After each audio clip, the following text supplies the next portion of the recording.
Isso aí, esse tema, né, Bruno, surgiu de algumas lives que a gente andou fazendo, falando de FELS e assim, e recorrente, eu me via falando sobre plantéis competitivos, né? De como construir um plantel competitivo. Isso desde do dia que você começa a criar, né? Da formação, da compra das gaiolas, da compra das matrizes.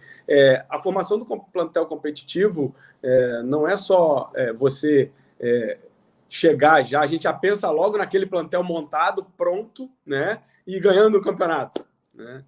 Mas até lá, a formação do plantel competitivo, ela envolve toda uma preparação desde o início que você compra o primeiro insumo, a primeira ave, né? Eu já comecei falando, mas acho que seria bom até eu me apresentar um pouquinho para quem não conhece a gente, né, Bruno? Bruno, você não está saindo a sua voz. Acho que você cortou o microfone. Desculpa. Se apresenta para depois a gente introduzir nossos outros convidados, né? Exatamente. Tem muita gente boa para entrar aqui ainda. Olha, pessoal, eu me chamo Vandré, eu crio canários de cor desde 98, faz muito tempo. E eu comecei criando os verdes opalinos, né? E hoje eu crio os FELS. E de lá para cá, de 98 até agora, um monte de coisas aconteceram. Eu errei bastante. Por isso que eu acho importante, por exemplo, uma live dessa, ou todo tipo de informação passar para o pessoal, né? Porque para errarem menos do que a gente errou, não é isso? Então, eu fico muito satisfeito de realmente estar aqui podendo passar isso aí para o pessoal. Vamos colocar aqui o Wagner e o Ricardo aqui na nossa transmissão. Uma boa noite, Ricardo. Boa noite, Wagner. Boa noite, Pedro. Nosso futuro juiz aí, Pedro. Aí. Boa noite. Boa noite. Boa noite. Boa noite. É isso. Bom, podemos começar? Boa noite aí, todo mundo. Aí que eu estava esperando o Ricardo e o Pedro falar, mas boa noite a todos os canalhão-maníacos. Obrigado aí pelo convite aí do Bruno, do Vandré. E falar de canário é a coisa que a gente mais adora, né? Então, estamos aí. Então, se o pessoal não me conhece, meu nome é Wagner, né? Sou do Criador Marvado. Eu crio canal desde 82, então já faz bem mais tempo que o Vandré era de calça curta ainda, né? É verdade. E estamos nessa aí, né? A gente sempre gostou dos bichos, falou, essa é a minha cachaça, então estamos aí. Isso que é o gostoso. Vamos compartilhar, vamos bater bastante papo aí, tentar, né, sanar algumas dúvidas do pessoal aí. Tá bom? Foi um prazer aí, obrigado pelo convite. Eu que agradeço aí a participação de todos. Tá? Pessoal, de vez em quando eu vou silenciar o meu microfone, eu estou dentro do meu comércio aqui, até onde vai ser a futura sede do clube. Estou com a porta fechada, mas eu acho que aconteceu algum acidente aqui fora, que até bombeiro está aqui fora. Então, às vezes eu vou... Não, está uma barulheira de bombeiro aqui fora. Hoje o cara me pediu um canário da cor bronze gasolina. Vai ver que esse canário aí que explodiu pode aí. Pode ser. Não, mas que coincidência. Isso é bom. O Vandré falando, tá aqui, eu acho que está exatamente, algum acidente aconteceu exatamente aqui em frente da minha casa. Esse canário aí que explodiu, cara. Pô, eu já fui aqui, enfim, aqui é uma rua principal, cara, acontece cada coisa aqui que é brincadeira. Mas vamos lá, os canários. Bom, o que eu queria conceituar um pouquinho dentro do que a gente começou, e aí depois acho que a gente começa a trocar todo mundo as experiências. E aí falando muito para iniciante, vou falar bem para o iniciante agora, né?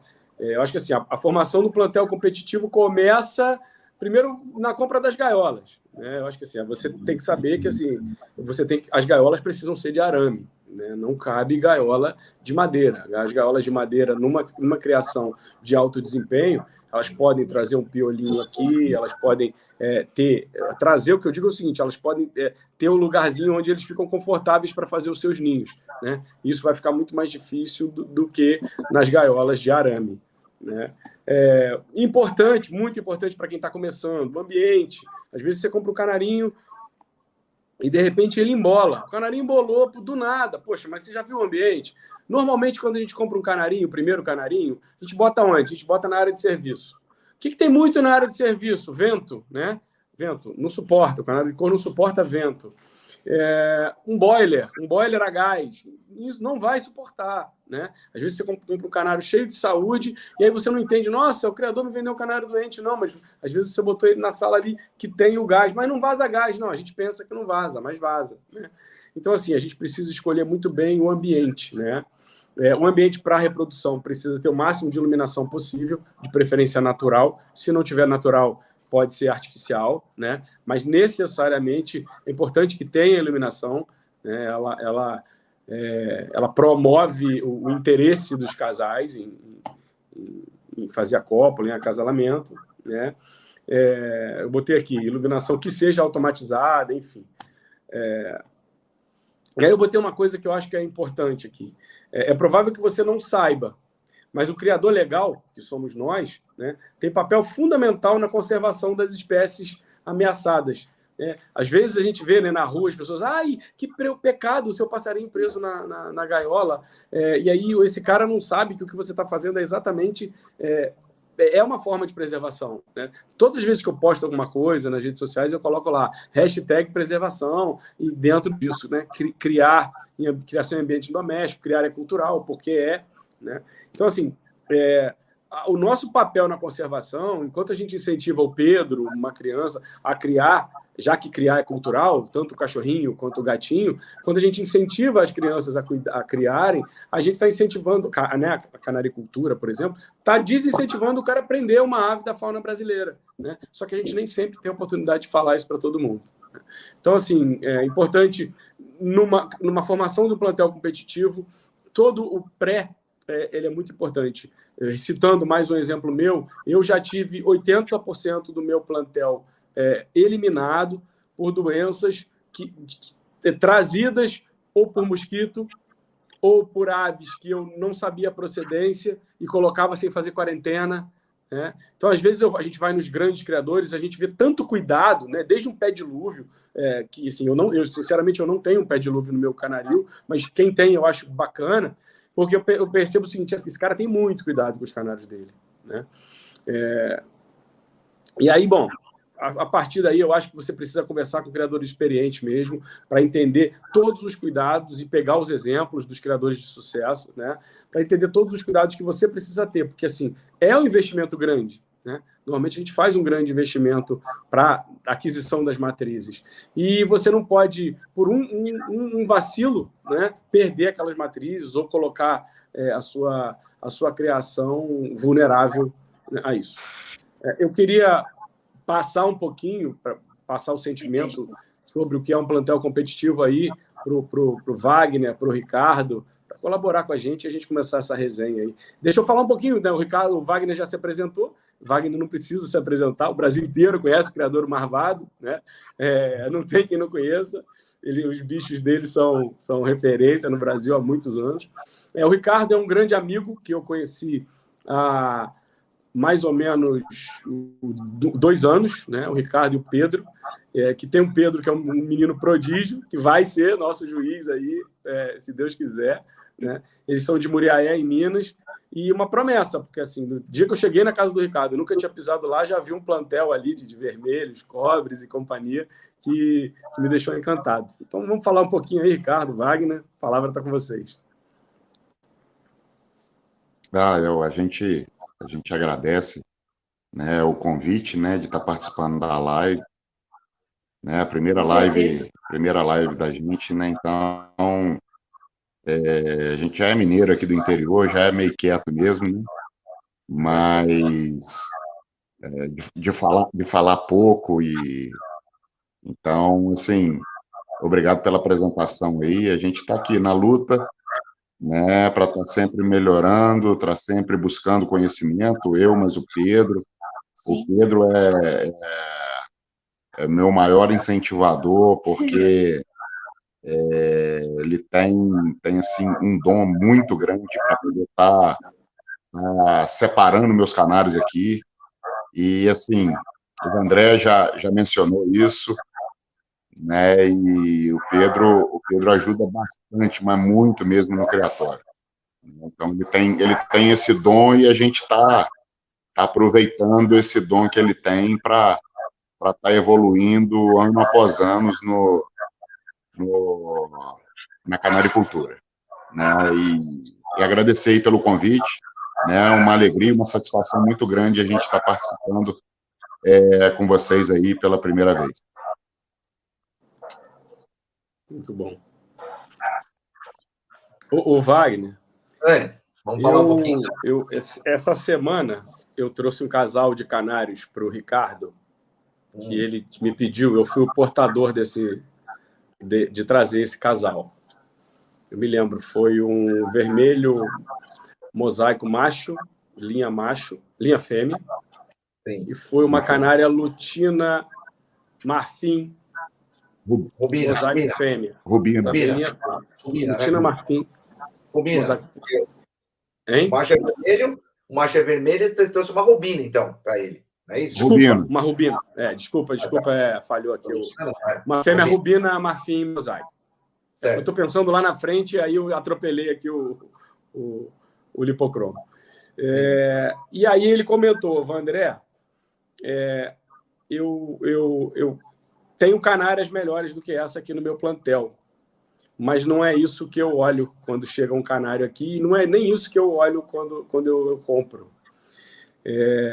Eu sei a genética que eu estou comprando, eu sei a tradição do criador, eu conheço a tradição do criador, e eu estou muito feliz, e ainda comentou, o Pedro está muito feliz com o que a gente recebeu.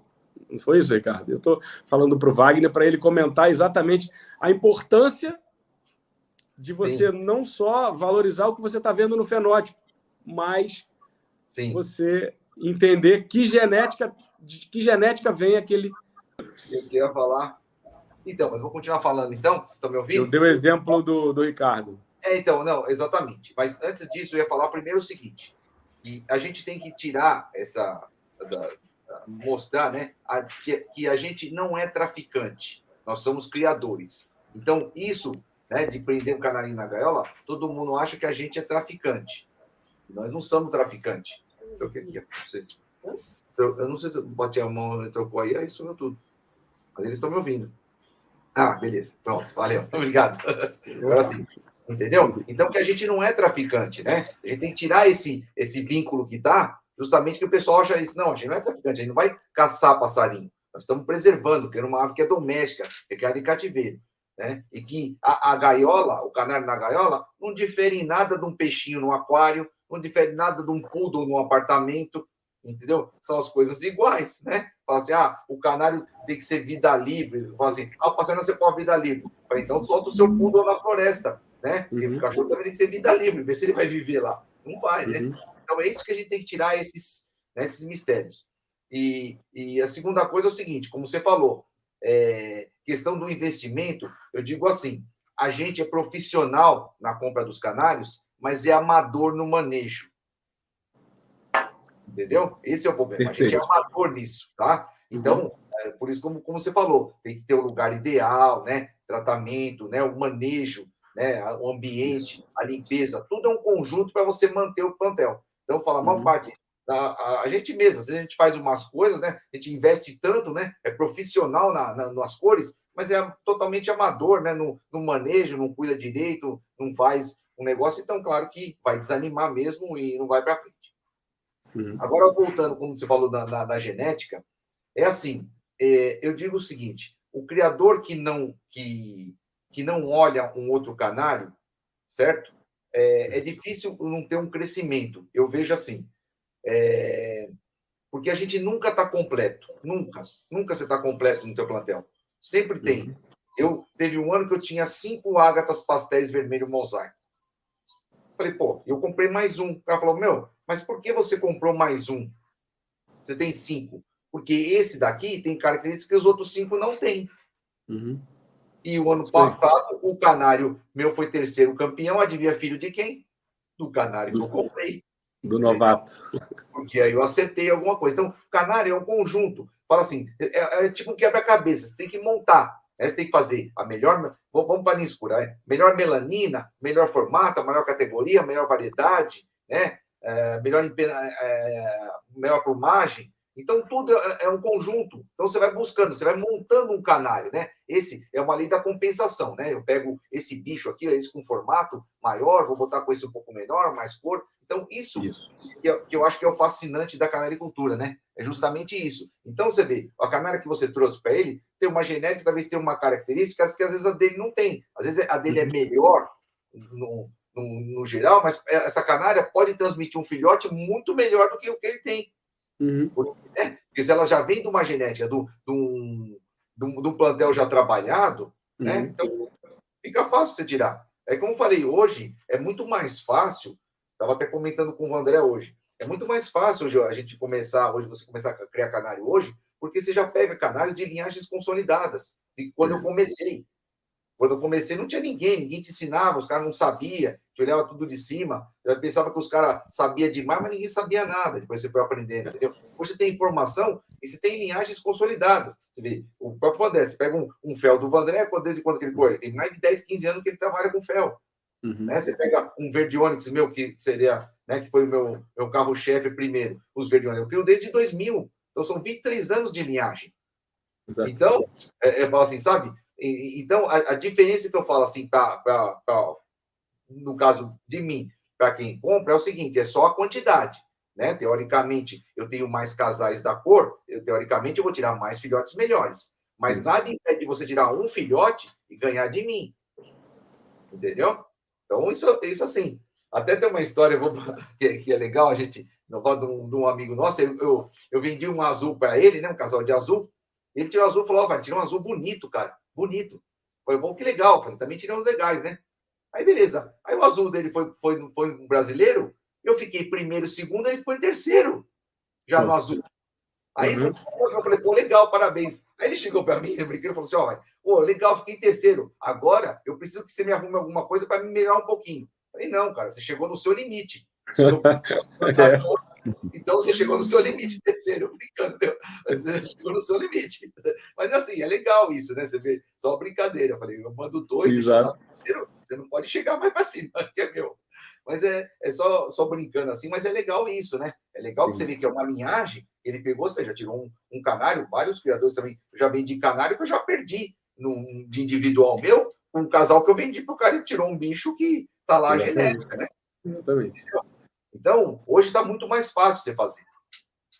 O que é importante, eu vejo, pessoal, para começar mesmo a linhagem. Primeira coisa, você tem que escolher uma cor que você gosta, eu falo, sabe? Acho que isso é o mais importante. Não adianta, porque o pessoal orientava, começa com amarelinho, porque é mais fácil, com branquinho, né? Para depois chegar. Mas, pô, vou começar com branquinho, eu gosto de cobre, cara, eu gosto de verde, vou começar a criar amarelo. Então não adianta. Mas tem que criar o que você gosta. Então, primeira coisa, vamos procurar o padrão da cor que eu gosto. Pô, eu gosto de verde.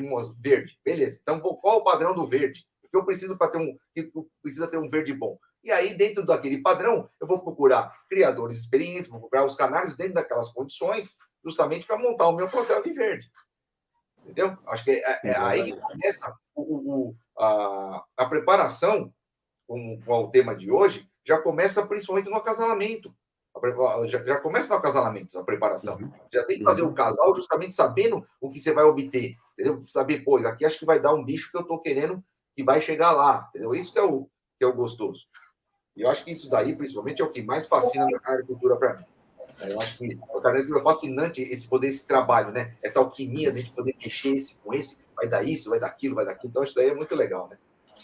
Ô, Wagner, eu quero fazer uma pergunta, porque é uma coisa que a gente pensa e que a gente sabe que as pessoas pensam.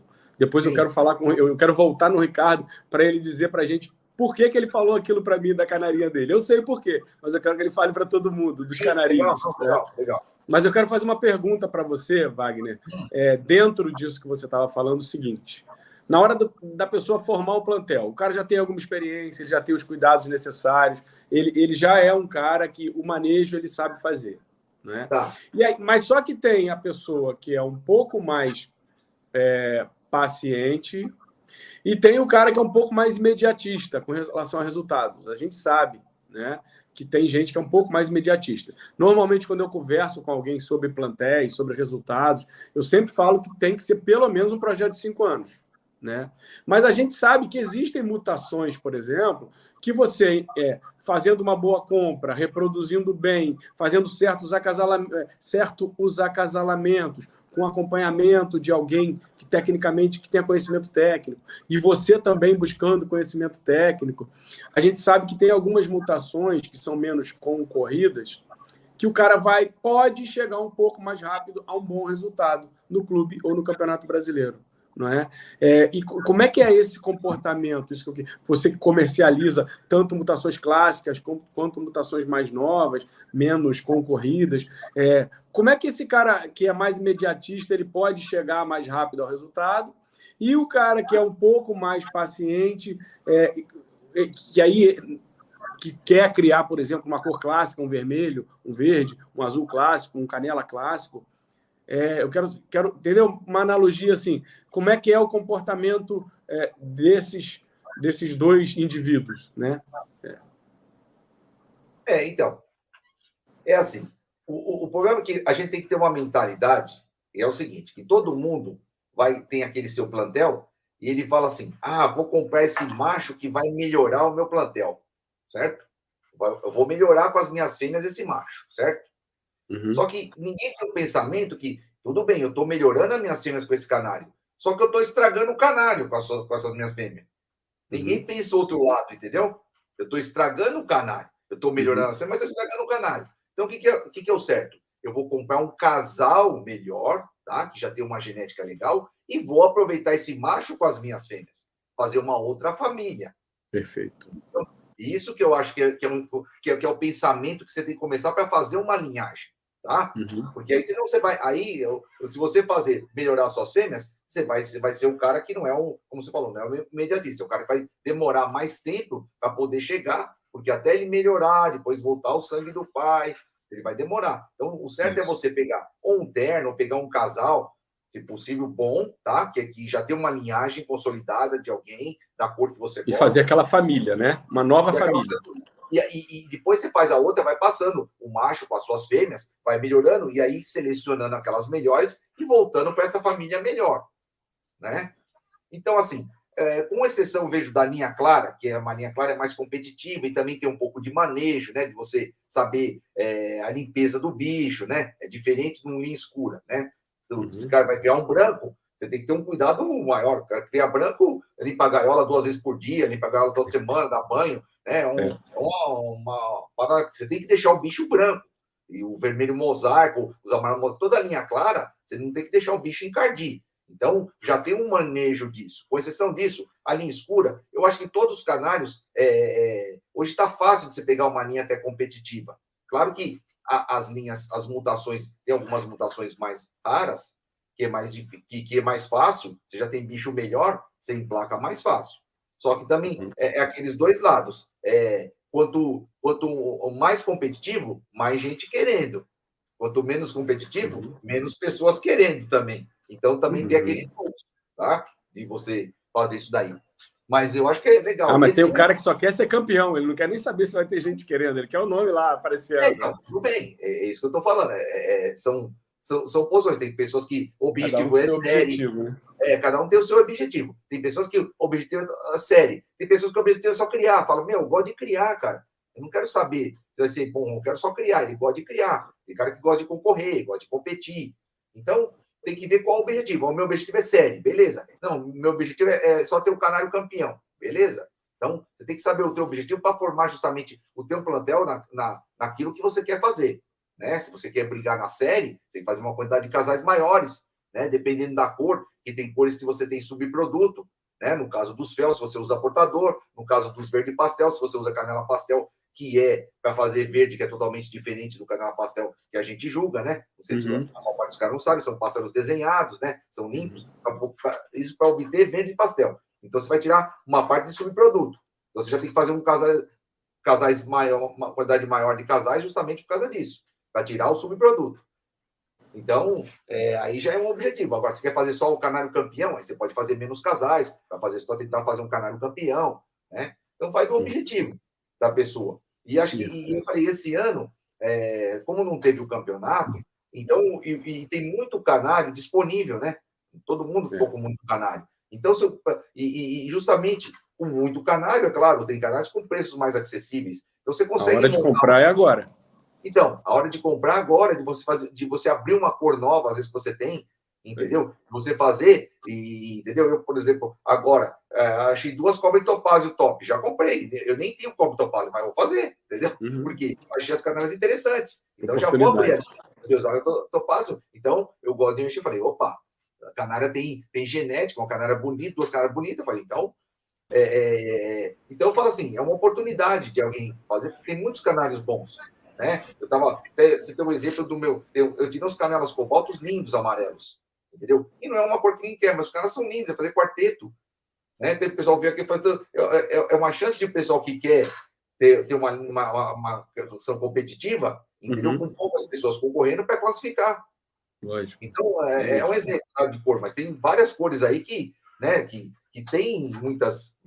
Topázio, né? De elmo. Pessoal que quer uma cor que não é muito competitiva para ter, tem uma gama grande de trabalho para ser feito nisso daí. Então, exatamente. Vamos voltar para o Ricardo, então, Ricardo. Eu dei aquele exemplo lá que você... Fala aí, nem te pedi permissão, Ricardo, para dar aquele exemplo. Mas eu acho que foi um exemplo que na nossa conversa isso me marcou muito. Você explicando de genética e de fenótipo, eu achei que isso é sabedoria. Para quem não sabe, o Ricardo já teve criação de cabras, então é um cara muito estudioso com relação à genética, e assim, é muito criterioso, e eu queria que você falasse um pouquinho aí pra gente. A galera foi quinto lugar. Volta porque ela foi em quinto lugar aí.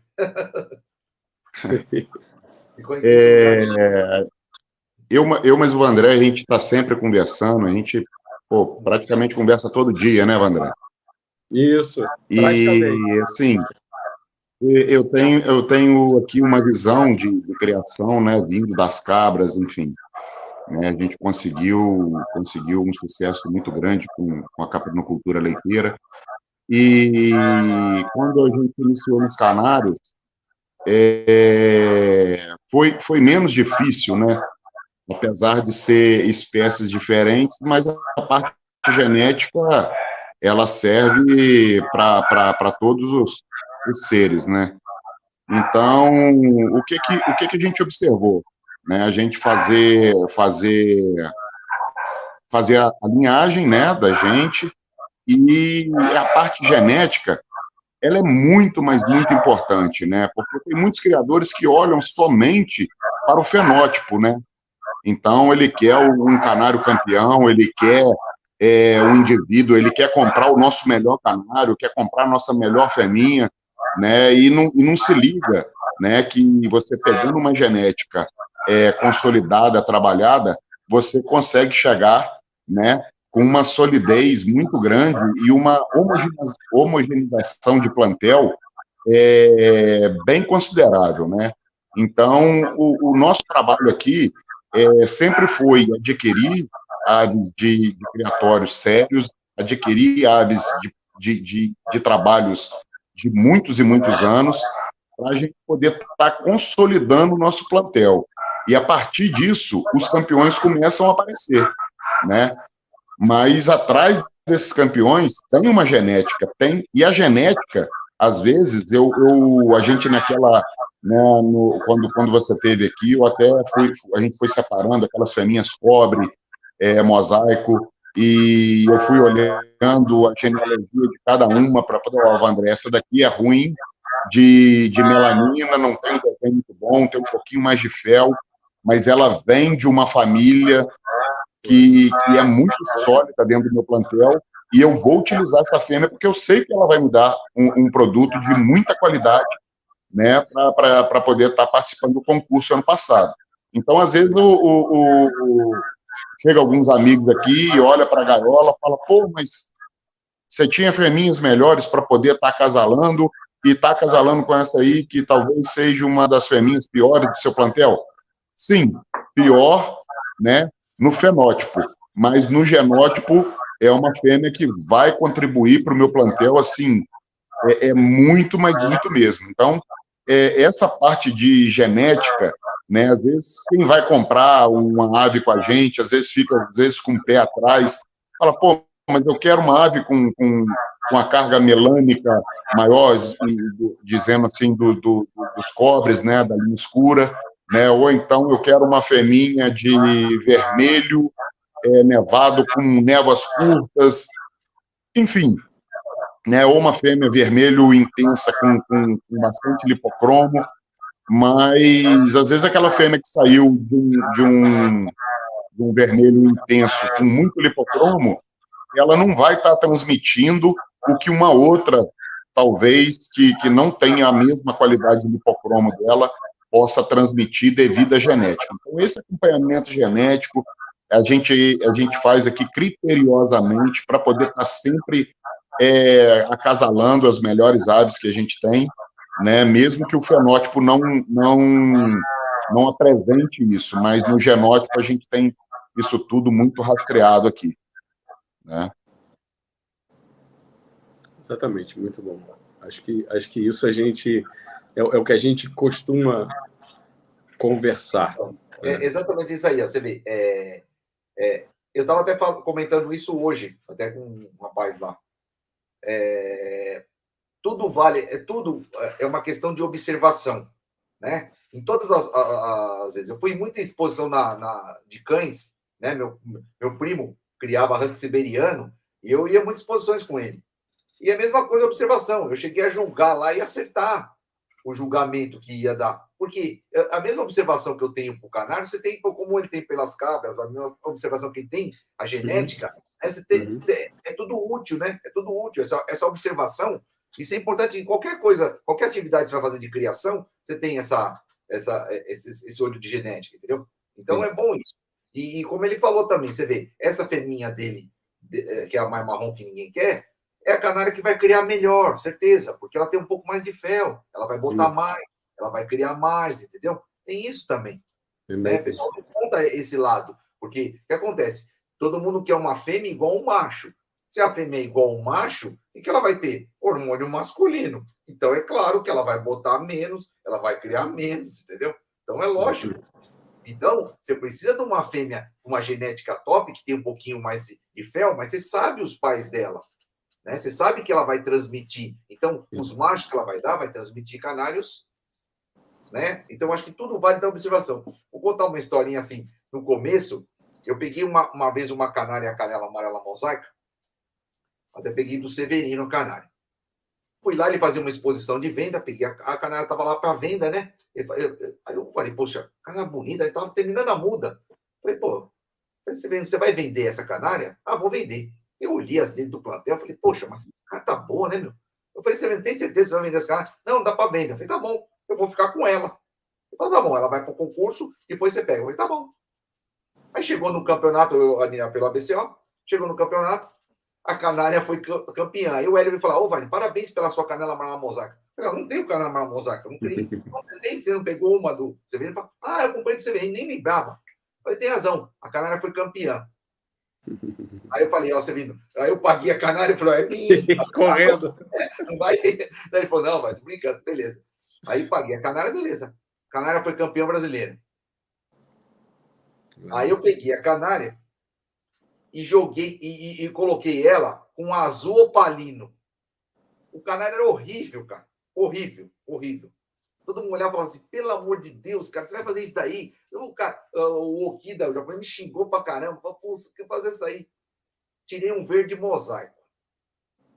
Aí o pessoal me ligava, até o Okida falou assim, o que você fez com aquela canela? Fez canela bom daquela mosaico? Eu falei, não, fiz verde mosaico aí. Ela vinha, me xingava. Tu é um coroa, pegar a canela mosaico, fazer verde mosaico, que é isso, né, cara? Beleza. Chegou no concurso, meu verde mosaico foi campeão no ABCO, foi segundo campeão no brasileiro, o verde mosaico. Entendeu? Então, tá aí o negócio da genética, como o Ricardo falou. Esse azul opalino era filho de um canela top, entendeu? Eu sabia. Então, eu sabia que ele ia dar filhote. Ele era horrível, o canário. Se você falasse, o cara não valia 30 conto. Era horrível. Mas ele tinha uma genética, ele me deu um verde top, que na época eu peguei só do Brasil, que não tinha. Era lindo o verde mosaico. Ele foi segundo lugar brasileiro. Então, você vê, eu fui por um outro caminho, sabia da genética, eu sabia que ia dar um bicho bom dali. Entendeu? E usando um canário que era horrível. né? Então, eu não cheguei a estragar uma campeã brasileira, eu fiz um outro campeão num outro segmento.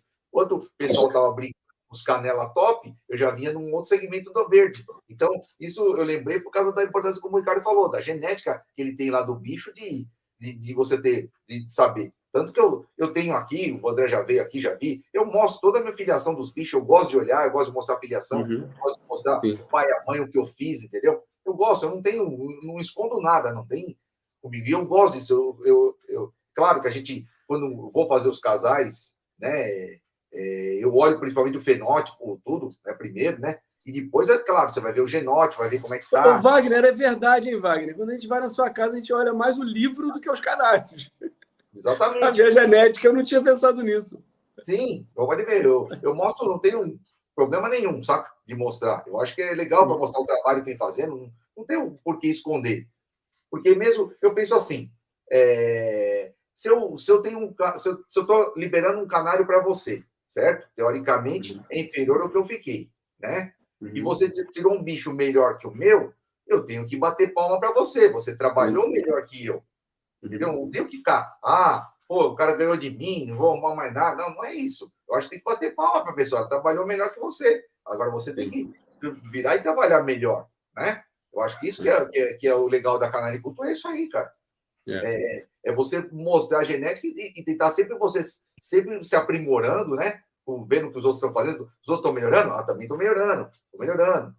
Isso também sempre vou comparando depois, quando termina a cria, eu vejo um filhote melhor e falo, nossa, da onde que saiu? Aí eu vou comparar com o pai, com a mãe, para ver se eu melhorei ou se eu piorei, entendeu?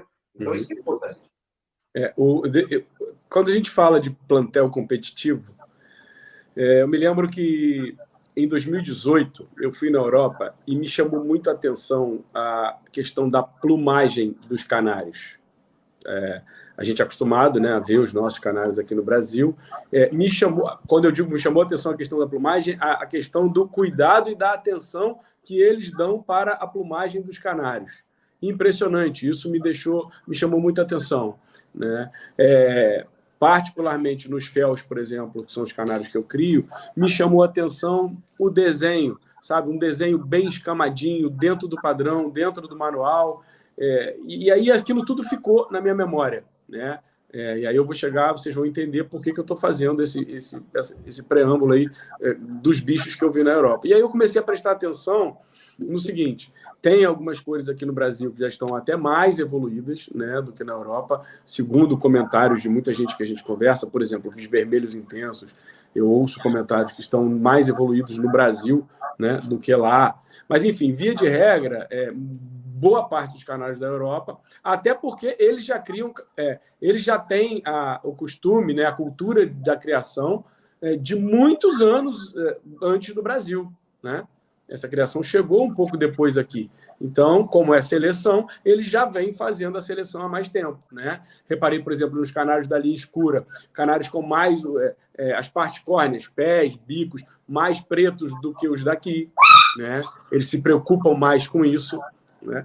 E aí eu comecei, dentro da cor que eu crio, os féus, eu comecei a me preocupar. Eu falei, não, peraí, eu preciso não me preocupar só com a quantidade de felmelanina, né? E aí comecei, como você falou, Wagner, a botar matrizes para melhorar o desenho, para ficar mais próximo do escamado, né? A forma também, eu esqueci da forma. Me chamou muito a atenção na forma dos canários lá, né? Então, assim, eu me preocupei um pouquinho menos com a quantidade da felmelanina, né? E não que eu não me preocupasse, né? Porque a gente, para ter um plantel competitivo, para a gente chegar a competir, a disputar, a gente precisa, claro, né? Isso o tipo, que é a quantidade de felmelanina no fel, é a maior pontuação, né, no canário melânico. Mas eu comecei a me preocupar também com a questão do desenho, da plumagem, da forma, que era uma coisa que, sinceramente, eu só me preocupava com o tipo, né? E a gente vê muito isso acontecendo, né? Então, assim, eu queria assim, que a gente pudesse debater também um pouquinho disso, né? No plantel competitivo hoje, no nível que está a canaricultura no Brasil, se já é hora da gente se preocupar com coisas que não são só o que mais pontua, né? No caso dos melânicos, por exemplo. O problema é que assim, a gente como você falou, primeiro o cara é imediatista, e o seguinte, todo mundo foi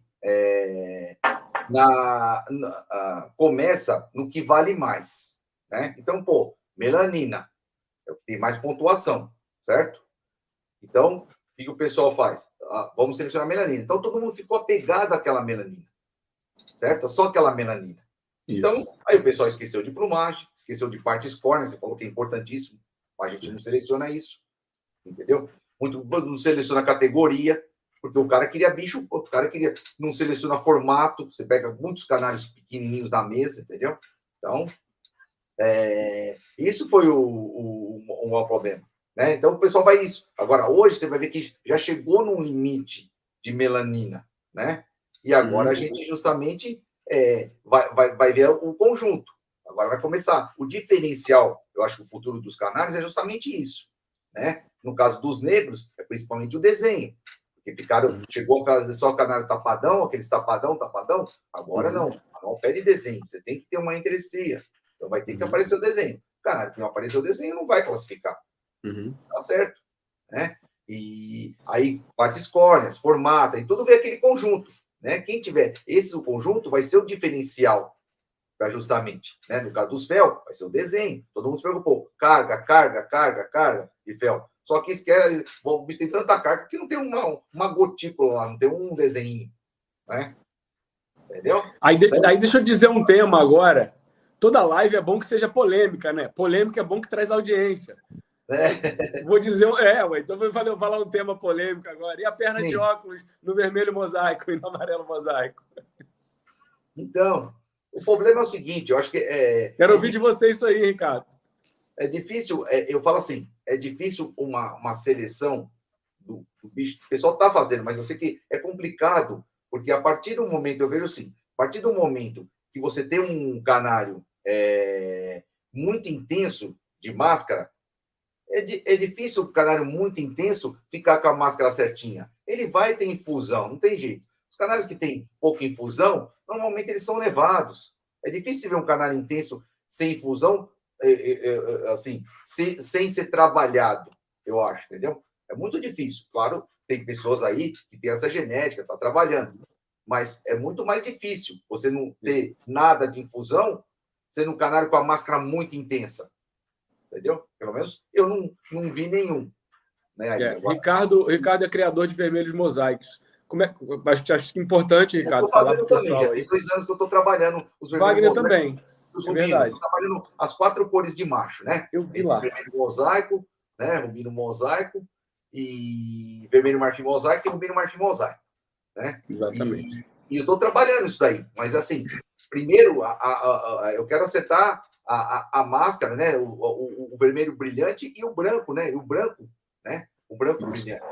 Então, eu estou selecionando isso aí. Depois a gente vai aos poucos, né? Selecionando melhor, selecionando formato, e aí sim você vai selecionando máscara, e vamos fazendo um trabalho, né? Isso é um trabalho de formiguinha mesmo.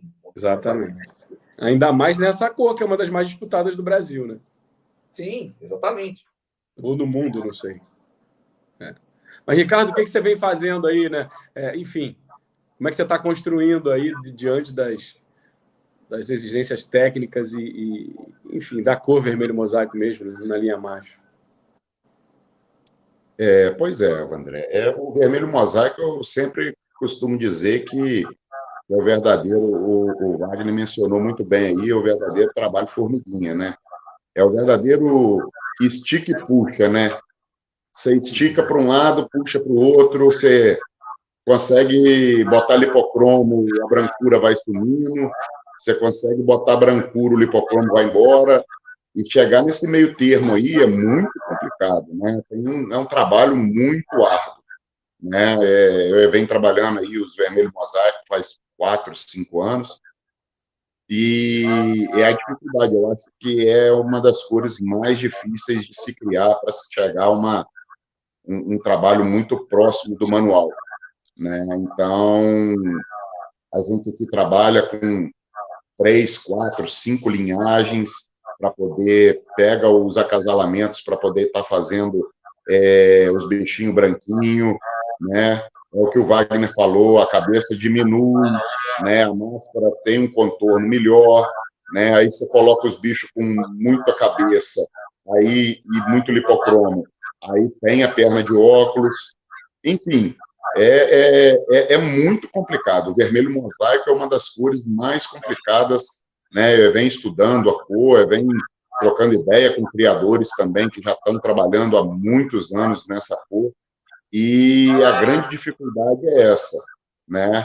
E eu acho assim, vai ter que trabalhar muito para se chegar num canário sem perna de óculos, mas vamos ver. Eu acho que não é impossível, mas vai demorar muito ainda para se chegar nesse canário que o manual está pedindo, né? Isso é uma opinião que a gente tem, né? Eu sempre converso com o Vandré sobre isso, né? E tem que ter várias linhas de trabalho para poder chegar bem próximo do que tá exigindo, né? Eu vejo assim, justamente, o canário que não tem a perna de óculos, normalmente ele é nevado, é difícil ver um canário com a máscara muito intensa, entendeu? Porque aí, como ele é nevado, vai aparecer menos. Se você soprar aqui, ele vai ter vermelho embaixo, entendeu? Sem trabalhar, pode ver. Pelo menos todos que eu já vi é assim, trabalho. Então, você fazer um bicho com a máscara muito intensa, que é o que quer, ficar um bicho bonito, é difícil ele não infiltrar, muito difícil. Sim. Entendeu? É difícil fazer trabalho. Para tirar o vermelho vivo. Fazer muitos casais, tudo, tá, mas tudo bem. Eu falo que é o trabalho, né? Isso que é gostoso do canário, é isso, né? É a dificuldade. Né? Se fosse fácil, eu até brinco, se fosse fácil, tinha exposição de pintinho e dava canarinho na saída, né? Como fazia antigamente, né? Então assim, o vermelho mosaico seria uma cor que, para ser competitivo, teria que ter muitos casais para poder selecionar, descartar não, mas selecionar para o concurso esse sem a perna de óculos. Não só o vermelho, como o amarelo também, né? A gente está falando dos vermelhos porque o vermelho é uma cor mais criada, né? Porque eu falo para mim que tivesse um canário símbolo da canaricultura, é vermelho mosaico. Para mim, eu gosto de todas as cores, mas acho que não tem uma cor mais bonita que o vermelho mosaico. Eu acho que se tivesse, né, que eleger um canário símbolo da canaricultura, para mim seria o vermelho mosaico, né, que é um bicho lindo. Né? Então, ele é mais criado, mas o amarelo mosaico é a mesma coisa, cara, no amarelo mosaico. É o mesmo trabalho. Né? É que no vermelho se destaca mais, né, por causa que o vermelho dá mais contraste com o branco do que no amarelo. Mas no amarelo também é o mesmo problema. Você vai ver que o amarelo vai ter perna de óculos, é a mesma coisa. O amarelo mosaico, eu não estou lembrado, não estou com o manual aqui, e é uma cor que eu nunca criei. Ele tem que ter asa branca ou a asa amarela passa, ou ter a asa branca seria favorável numa competição? Não, agora separou, né, as cores da asa branca e da asa amarela, né? Você tem as duas agora. O amarelo também tem as duas? O que para mim também isso daí não é questão de manejo. Sim. Eu acho que não tem, né? Eu acho que se você desse carofil no ninho, no caso, e o bicho nascesse com asa branca, acho que aí podia ser considerado asa branca. Mas hoje não, é um bicho de manejo. Né? Você vai colorir, não colore no ninho, colore depois. Então é manejo, para mim. Né? Colocar essa asa branca aí, mas é só manejo, não é uma eu não sabia que tinha separado nos amarelos mosaico, eu não sabia que tinha separado também, igual nos vermelhos. É, mesma coisa, vai ter a asa branca e a asa amarela. E aí, isso que o Ricardo falou, das subdivisões, né? Por exemplo, ele cria uma linhagem para fazer canários com mais brancura. E aí ele cria uma outra linhagem para fazer canários com lipocromo mais intenso. Né? E aí o canário com lipocromo mais intenso, ele acaba tendo mais infiltração no peito, mais infiltração no dorso. Né? Vez por outra, vai e faz uma outra linhagem para juntar essas duas famílias aí, não é? E aí para ver... então, assim, é um trabalho realmente de longo prazo, né? Principalmente para quem não tem uma linhagem... As fêmeas também, né? As fêmeas é importantíssima, selecionar boas fêmeas, né? Com máscara boa, né? Intensa também. Fêmeas que não infiltram também, para compensar nos machos. Isso também tem que fazer uma boa seleção, né? Por isso que eu falei, tem que criar bastante. E aqui a gente anota tudo. E é muito difícil para a gente poder estar fazendo a conciliação e fazendo acasalamentos, né? Porque se você tirar um campeão, é o que você mencionou antes aí, bem anterior, né? Não é difícil você fazer um campeão.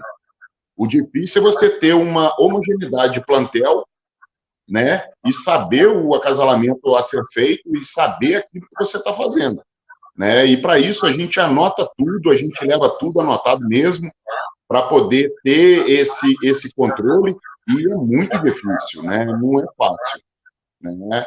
Até porque a gente vê nos campeonatos, às vezes, um criador que um ano ele é campeão no vermelho mosaico, no outro ele fica lá no rabo da fila, como diz o ditado. Então, um erro de acasalamento, um erro de anotação, isso acarreta ou num campeão ou jogar o trabalho todo no ralo, né? Então, é muito importante essa parte de anotações. É o trabalho de você manter uma linhagem. Se você tem uma linhagem, aí você mantém. Agora, você pode ter, como você falou, você pode tirar um bicho num ano, ele ser campeão, e depois não tirar nenhum outro igual. Tem canário que não transmite, tem canário que é único, né? A gente fala assim, tem os caras que a gente chama de Pelé, né? Aquele bicho é Pelé, o canário que é único, e às vezes você não vai tirar um outro igual daquele lá, entendeu? E assim. Você sabe, Wagner, isso que você falou é muito interessante. Eu dou assessoria técnica para alguns criadores aqui do clube e para alguns amigos. Né? E eu fui na casa do menino em Campos essa semana, do amigo Diego, e aí eu estava até conversando com ele isso.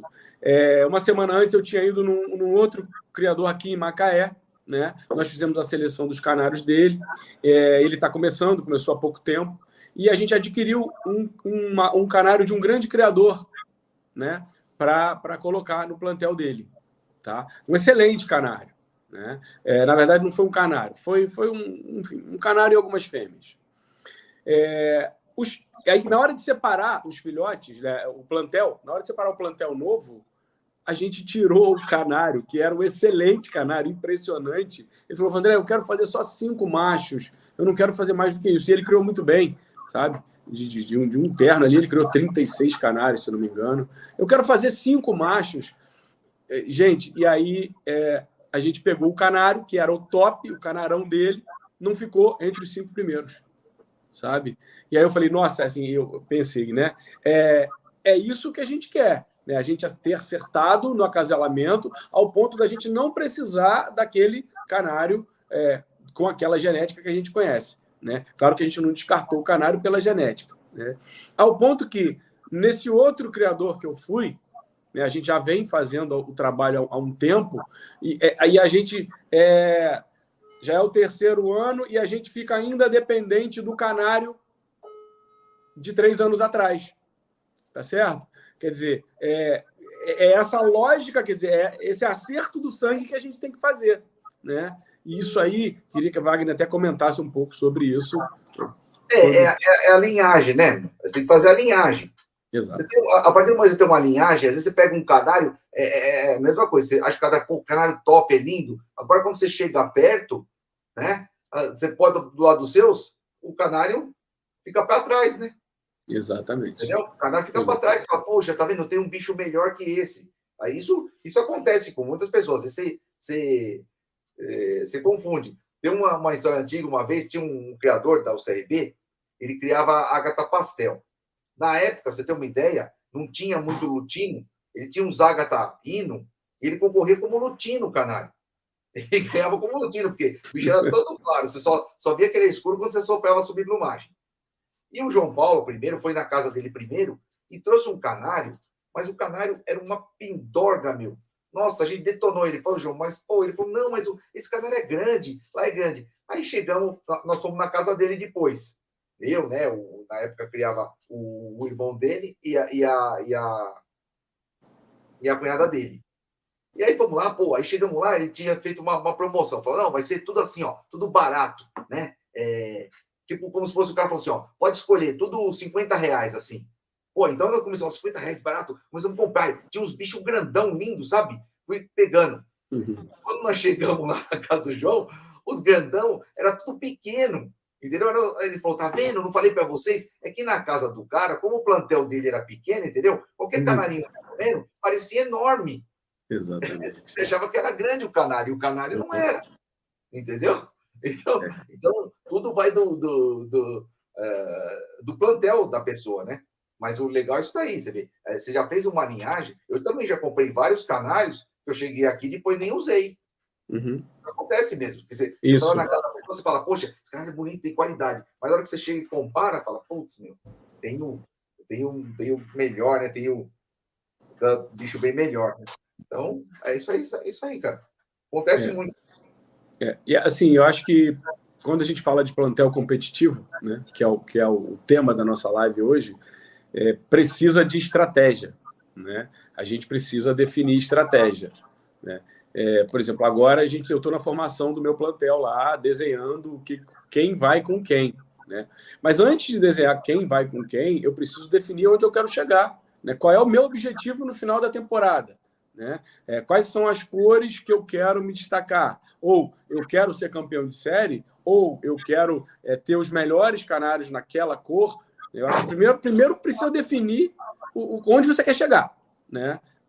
Porque senão você vai ficar igual um peru tonto, né? Você não vai saber por que você está fazendo aqueles acasalamentos. Aí sai comprando o canário indiscriminadamente, né? Quando muitas vezes você não precisava comprar nada, nenhum pássaro.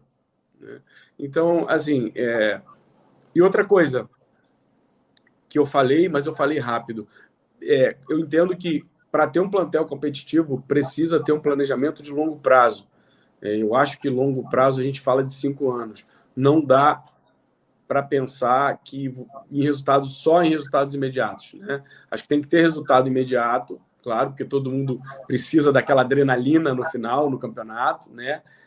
Mas os resultados mais sólidos, acho que eles vão ser os resultados que vão começar a acontecer lá na frente, né? Do que você plantou agora, isso só vai colher lá na frente. Né? Acho que é um pouquinho que o Ricardo falou, um pouquinho que o Marvado falou, do trabalho que eles fazem e onde eles querem chegar. Né? O Marvado é um cara que eu vou na casa dele e me impressiona demais, sabe? Ricardo, Bruno e quem está ouvindo. Porque, assim, ele tem essa lógica aí de pegar o Canela, que ele sabe, com o verde opalino, que ele sabe que é filho de um Canela impressionante. Né? Só que a gente, quando vai na casa dele e vê o que ele tirou daquilo ali, você fala, cara, como é que você tirou isso aqui, cara? Sabe assim? E agora eu vou falar uma coisa, porque eu sou amigo do Wagner, assim, ir na casa do Wagner, conversar com ele e entender como ele faz aquilo tudo é fascinante, Wagner. Assim, eu nunca te falei isso, mas é muito bom mesmo ter essa experiência. É uma experiência aí na sua casa.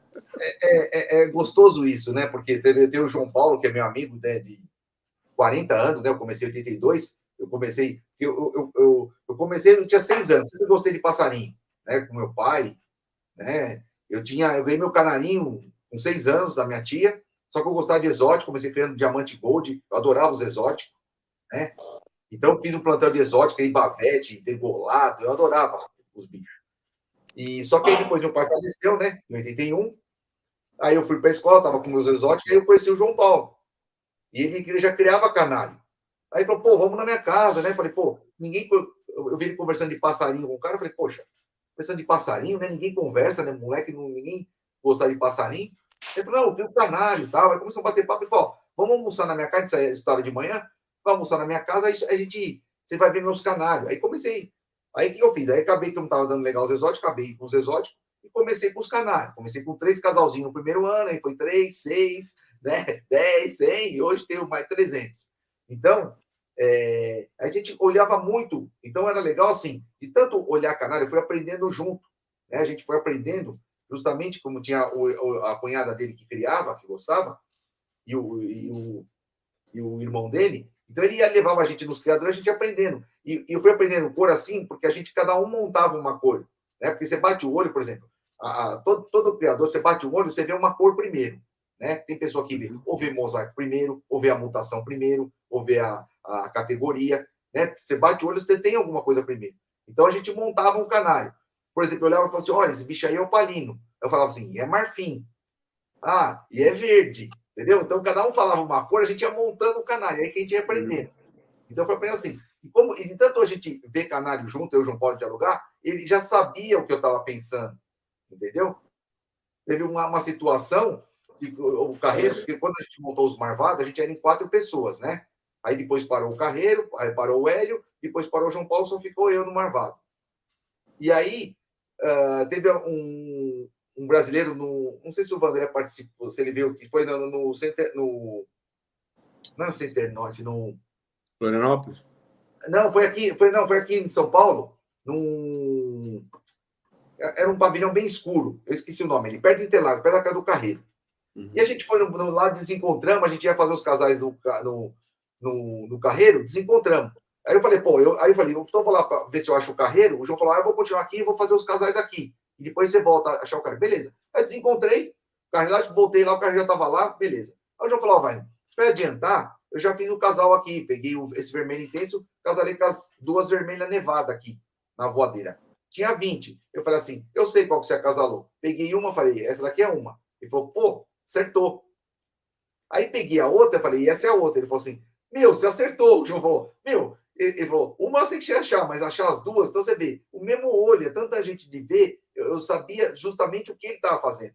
Tanto que a gente eu falava assim, e aí, João, pensou? Ele pensou. Aí o Carreiro ficava perdido. Falou, não, deixa eu falar primeiro, vai. Deixa eu falar o que vocês vão fazer para saber. Porque a gente ficava com uma comunicação e ele ficava perdido, né? Porque não sabia. Então, essa sintonia, né, de ver canário, de olhar, isso que acho que a gente foi... Eu acredito, claro, que a gente tem um dom, sabe? É um dom de já saber fazer, de já maquinar o bicho lá na frente, ou isso eu vou fazer com isso, né? E isso que eu acho que é fascinante e é gostoso na canaricultura.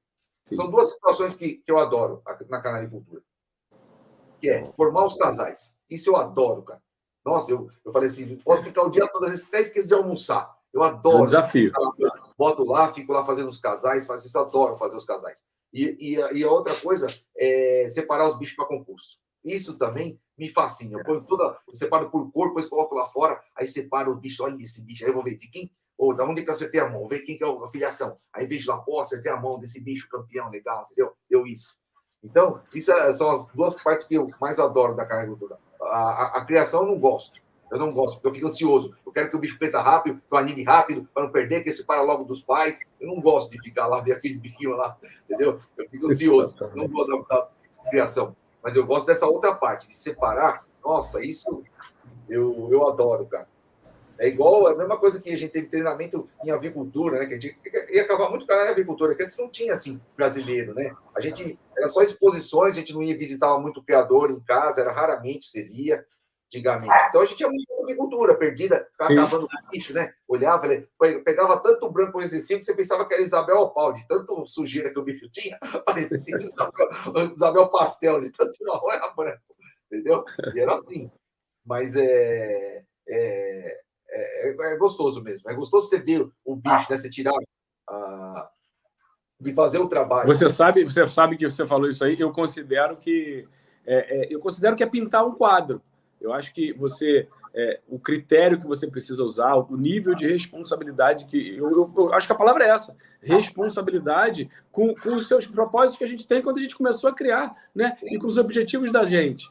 A responsabilidade na hora de você fazer um casal, né? Buscar conhecimento e saber o que você está fazendo para imaginar onde você vai chegar. Você pode até não chegar, né? Mas você tem uma lógica no que você está fazendo, não é aleatório. Mas né? chega, cara, eu falo assim, não é ao acaso.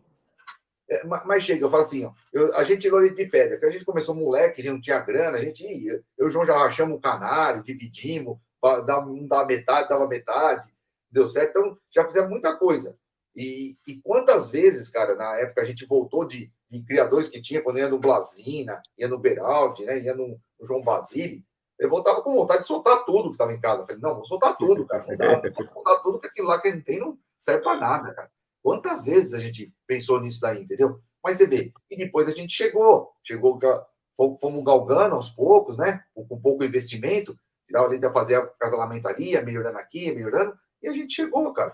Então, é por isso que eu falo, todo mundo chega. Não adianta... o importante é não desanimar, né? Você gosta, você não pode desanimar. O Wagner precisa buscar conhecimento também, né? Exatamente. Conhecimento científico, conhecimento genético, conhecimento técnico, ler o manual. Isso, exatamente. Isso que na nossa época tinha pouca informação, cara. Não tinha, né? Porque não tinha internet, não tinha nada. Então tinha pouca informação. Sim. A gente só tinha o seu Vitor Moreira, que foi nosso mestre, que é um cara que manjava bem, ele nem enxergava direito, mas enxergava muito mais do que muita gente. Tá? Ele tinha olhando o olho forte, mas ele chegava muito, ele tinha uma visão e ele ensinava, ele transmitia, o que não tinha na época, a maior parte. É que uns não transmitiam porque não sabia, depois a gente descobriu que os caras não sabiam, entendeu? Você achava que o cara sabia, mas não sabia. Então, o seu Vitor, ele fez curso, e a gente foi nesse curso aí. Foi aí que eu conheci, no CON, ele fez um curso, aí nós passamos, e o que me ajudou bastante, que depois que a gente fez esse curso com o seu Vitor, a gente foi convidado para ser diretor técnico do clube. Isso me ajudou bastante, sabe? A diretoria técnica foi importantíssima, porque eu não criava com fator na época. Então, a gente começou a visitar vários criadores para poder, né? Porque o CON estava se filiando à federação para poder fazer o campeonato. Então, a gente começou a visitar vários criadores, né? Justamente para separar os canais para concurso. Então, isso foi bom, porque eu comecei a ver muitos canais com fator que eu não via. Então, foi isso que eu aprendi. Foi isso que foi importante para mim me formar em juiz depois. Olhou o bicho, né? Começou a olhar muito o bicho. E assim, é isso que eu até venho falando hoje por causa dos clubes, né? Até falando com o Bruno aí, do que eu estava falando no clube, é importantíssimo ter um diretor técnico, cara. Diretor técnico é importantíssimo. Muito.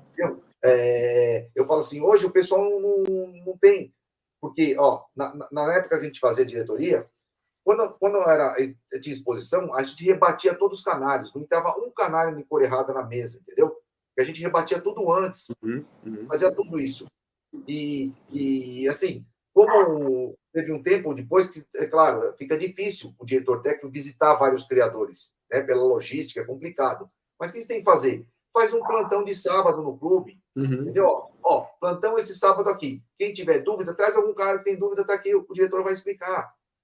Isso você não vê hoje mais nos clubes. Então, E eu acho até, isso que você está falando, Wagner, é uma dica para os presidentes de clubes. Né? Exatamente. Semana passada eu fui... que está com um clube novo aí, então é importante, cara. Né? Principalmente que ele quer abrir essa linha de segmento, principalmente de porte, que não tem. Né? Tem um diretor de porte justamente para atrair o pessoal. Às vezes o pessoal tem uma dúvida em casa, mas fica encabulado. Como é que eu vou saber? Você pode vir aqui no clube, traz aqui uma galinha e tal, entendeu? Não, e outra coisa, entendeu? Todo mundo tem momentos na vida que passam que acabam se afastando um pouco da canaricultura, mas que se esperar um pouquinho, daqui a um ano volta, porque esse momento turbulento, ele passa. Eu já tive, todo mundo já teve. Né? Eu já fiquei sem criar canário há algum tempo. Agora, se tivesse largado de vez, teria sido muito mais difícil para voltar depois. Né? Vou dar um exemplo. Eu fui semana passada num criador que ele tinha ficado desmotivado por muito tempo. Nos períodos que eu pude, eu liguei para ele, falava, olha, não desmotiva, vamos lá, não sei o quê. Ele ficou criando a meia bomba e tal. E semana passada, quando eu fui, eu tenho certeza que a gente deu um gás nele gigante, sabe? Porque aí você envolve a família, você envolve o cara, e assim, você muda completamente. Ele começa a ver a canaricultura de novo como ele sempre viu, né? Outro dia eu estava vendo até uma live do Paulo Luff e ele estava falando uma coisa legal. Ele dizia o seguinte, cara, a canaricultura, assim, ela é uma coisa da família, né? É uma coisa que você faz de manhã, uma coisa que você faz 7 horas da manhã, né? Se envolver com os canários, envolver os filhos. Então, assim, ela faz muito bem para a família, né? Fora que ela faz muito bem para a nossa saúde mental também, né? Para quem cria, enfim. O canário é um sacerdócio, né? É um sacerdócio. Você fica, acaba sendo. É um sacerdócio. Mas assim, é uma terapia, eu acho que é uma maravilha. Eu, por exemplo, quando eu entro no meu criador, é uma paz, cara. Eu esqueço do mundo. Né? E outra coisa que é importante até, que agora você falou, eu lembrei que eu tinha que falar, no caso do Pedro aí. Eu vejo o Pedro como era com meu pai, o Pedro aí com o Ricardo, entendeu? Porque o que acontece? Você aprende a ter responsabilidade. Porque o bicho responde, não, porque fala assim, o bicho, você é responsável pela saúde do bicho, você tem que cuidar dele. Né? Então a criança aprende a ter responsabilidade. Então, é que não vai falar, você que vai ter que tratar. O bicho depende de você, a vida dele.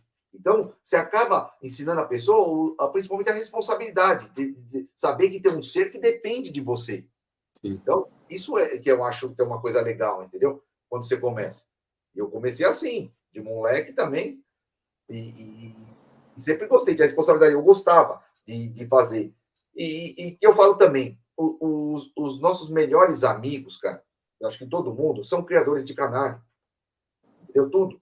Porque assim, amigo de escola, você termina, você reúne 1 ano, 2 anos, depois acabou de trabalho, né? O cara casa, some, vai para um lado, não. Agora o de canário, não. No mínimo 1 vez por ano, ele tá te ligando. E aí, cara, criou bem? Como é que foi? Você tá bem? Né? Então, fala assim, os melhores amigos e fiéis são os criadores de canário. né? Eu conheço o Vandré, quanto? Mais de 20 anos. Olha, eu conheço o Vandré, o João, 40 anos. Então, quantos criadores a gente tem de longa data e a gente está conectado? Pode não estar junto, mas o cara, pelo menos o que eu falei, no mínimo uma vez por ano o cara te liga. Né? E aí, como é que foi? Aqueles bichos e tal? Foi legal, né? Então, esse esquema da caricultura, eu falo assim, é um vírus, né? Ele pode ficar atenuado, mas uma hora ele explode, uma hora ele aflora. E aí você começa a enxergar ela de novo e ver. Então, porque não tem, eu digo assim, não tem um criador num dia, no ano, que tem vontade de soltar tudo. Difícil. Isso. Que você chega lá, morrer um bicho, sabe? Pum, vamos acabar com tudo isso daí, ou soltar tudo. Não tem um. Pode ter certeza que todo mundo tem um dia desse daí. Você tá louco, chega lá, né, morrer aquele bicho top que você nasceu lá, fala, putz, meu, o canal quebrou todos os ovos, você fala, pô, meu, vou acabar com tudo isso aí, meu. Quero mais criar isso aí. Quer comprar? Até a gente brinca, às vezes o Edivaldo me todo dia fala, quer comprar um plantel? Depois passa. Não tem, depois se passa, depois você começa a ver uns bichos, bom, você fala isso. É uma coisa que o cara fala assim, tá bom, vou acabar. Fica, tá bom, se acabar, beleza, eu tô indo aí. Pô, beleza. Ô, então, Wagner, a gente estava falando de incentivo. Aqui. Eu cara, opa. Não, esse não. A gente estava falando de incentivador, Ricardo não sabe disso, mas hoje eu até estava conversando com um amigo. Você acaba sendo um grande incentivador meu.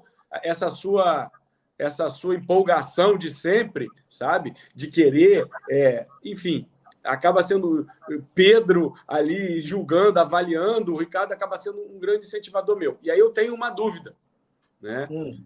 Técnica. Sim. Você, quando vem da caprinocultura, você traz o seu conhecimento de genética, mas você não conhece as especificidades da criação de canários, né? Como é que foi essa adaptação? Por que você tomou a decisão de criar as cores que você cria? E onde você pensa em chegar, enfim. Fala um pouquinho para a gente. André, isso aí é uma coisa muito louca, né? A mesma história que o Wagner contou ali, meu avô paterno tinha lá 30, 40 gaiolas, tinha coleirinho, tinha canário da terra, tinha tudo, e aquilo ali, eu ficava contando os dias durante a semana para chegar ao final de semana e eu ficar perturbando ele, né? Deixa eu tratar, deixa eu te ajudar, né? Então, isso vem de criança também, né? E, assim, quando a gente começa a criação, né? A gente começou, ainda criava cabras, né? Eu queria alguma coisa para me distrair, né? Na minha casa, né? Então, como o Pedro, que certa vez queria trazer um periquito aqui para casa, queria comprar um periquito. E, assim, nada contra o periquito e tudo. Eu falei, não, pelo amor de Deus, periquito não, porque come muito, faz uma zoada danada. Grita, e eu vou te dar um canarinho belga. Né? Aí fui na lojinha aqui, comprei o canário, trouxe, o canarinho começou a cantar. Daí eu falei, esse canário não pode viver solteiro, ele tem que ter uma companheira. Né? Fui lá, comprei uma fêmea também na loja de ração, enfim. Dali começou, né? Dali começou e aí eu comecei a procurar, aprofundar para poder estar criando canários de raça, né? E foi quando comecei, né? Então, assim, o objetivo, né, que você me perguntou, o objetivo, né? O objetivo nosso é ter sempre um plantel homogêneo, né? Ganhar no clube, né? Chegar no Campeonato Brasileiro com chances de pontuar, né? Isso aí é o sonho de qualquer criador, né? E o nosso, o meu e do Pedro, não é diferente, né? A gente sempre conversa sobre isso, né? E não está longe de chegar no brasileiro e pontuar, né? No clube a gente já pontuou ano passado, né? A gente conseguiu classificar todas as cores que a gente participou, então já estamos num nível de criação bacana, né? Mas tem muito a melhorar, né? Isso daí, a gente como criador, a gente tem que ter essa autocrítica, né? Porque nada tá tão bom quando a gente ganha, tem sempre alguma coisa que a gente pode estar sempre melhorando, né? E é aquilo, a gente perdeu, nem tudo tá ruim. E ganhou, nem tudo tá bom. Tem que estar sempre melhorando, né? E os objetivos, as cores que a gente cria, né, são cores muito competitivas. Eu sou muito competitivo, né? Eu tenho isso comigo, né? Eu passo isso para o Pedro. O Pedro me incentiva muito quanto a isso também. Então, assim, criar vermelho, intenso e nevado, vermelho mosaico, cobre, né, nevado intenso e mosaico, são cores assim que, para poder chegar, tem que ter uma persistência muito grande, né, e buscar conhecimento sempre. Não é fácil chegar, né, num nível de campeonato brasileiro para poder pontuar. Mas devagarzinho a gente está trilhando os nossos objetivos e daqui a pouquinho a gente chega lá para poder estar incomodando os grandões, né? Os bicho-papão. Então, dá trabalho pro mas muito Marvado, com o né, pé no Ricardo? chão. Vai chegar ainda, mas chegou atrasado. É isso aí. É justamente dá isso. trabalho pro Marvado. Mas é isso aí. Não, o Marvado. Eu sempre ficar em terceiro lá tá bom, né, Marvado? Ficar atrás do Marvado lá tá bom. Ficar em terceiro. Não, mas eu falo assim, a gente tenta. Eu falei assim, ninguém quer bater em bêbado. Todo mundo quer bater em cara bom. É isso que eu falei. Eu quero brigar com o Fernandão, vou brigar com o Fernandão, quero brigar antes com o Blasina, com o Basile. Você quer brigar com um cara grande mesmo. E é isso que existe com a gente. O gostoso é isso. É o objetivo. Porque brigar com o pessoal que já está fraquinho lá, eu falo, não tem graça, né? A gente quer justamente ter o desafio. O desafio que é importante. O desafio faz você crescer, né? Faz você crescer. Né? Senão você fica acomodado na zona de conforto. Estou bem, meu plantel é campeão, não preciso investir em mais nada. Tranquilo, e não é. Não, e agora no Campeonato Brasileiro, quando você entra no Fobnet, sai lá o nome de todos os inscritos, né, que você vai concorrer. Sim. E é muito legal isso aqui no clube. Eu vejo o pessoal, nossa, meu canário vai concorrer com o canário de fulano. E aí vê o nome dos grandes ali. Sim, eu também. Né? Antes, agora eu estou vendo essa coisa. Antigamente eu já não via a hora de olhar para ver os concorrentes, ver quantos tinha. Falar quem são os concorrentes, ó, quantos eu tenho lá. Agora aqui tem chance, aqui não tem. Ó, quem tem também. Ó, tem 2 quartetos junto. Então é legal você ver isso daí. É gostoso saber essa competição. E isso motiva. Fala assim, tem que motivar, tem que incentivar, porque a gente nunca está completo. A criação, você nunca está completo. E como o Ricardo falou, a gente está sempre aprendendo, cara. Eu já estou nisso, você vê, mais de 40 anos na caricultura e estou aprendendo, cara. Você não, é um eterno aprendizado a caricultura. Você nunca vai falar, hoje eu estou bem, sei de tudo. Não está. Porque ninguém sabe tudo. Sempre tem uma inovação, sempre aparece uma cor diferente, uma cor nova, uma coisa que você fala, poxa, eu não tinha me ligado nisso, entendeu? Uma observação, olhar alguma coisa, entendeu? Então, isso que é importante. Então, o importante é observar. E é por isso que o Wagner é uma referência para todos, né, Vandré? Porque ele nunca se acomoda, está sempre buscando conhecimento, né? E difícil é quando você chega numa mesa e você vê que a pessoa está olhando com ar de superioridade e é complicado, né? Então a gente tem que estar sempre, você é uma referência para todos nós aqui na agricultura por causa da sua simplicidade, né? E da sua competência. Então, o gostoso assim, é legal você ver que é uma coisa que a gente faz e nem percebe. O Alex Pino falou assim, ele estava falando numa live, ele falou assim, poxa, eu vejo na torcendo a empolgação lá no vídeo, eu adoro ficar torcendo lá no vídeo, tanto que eu só jogo um dia, porque eu gosto tanto que já minha habilidade está de adesivo, que eu fico colado lá no vídeo, entendeu?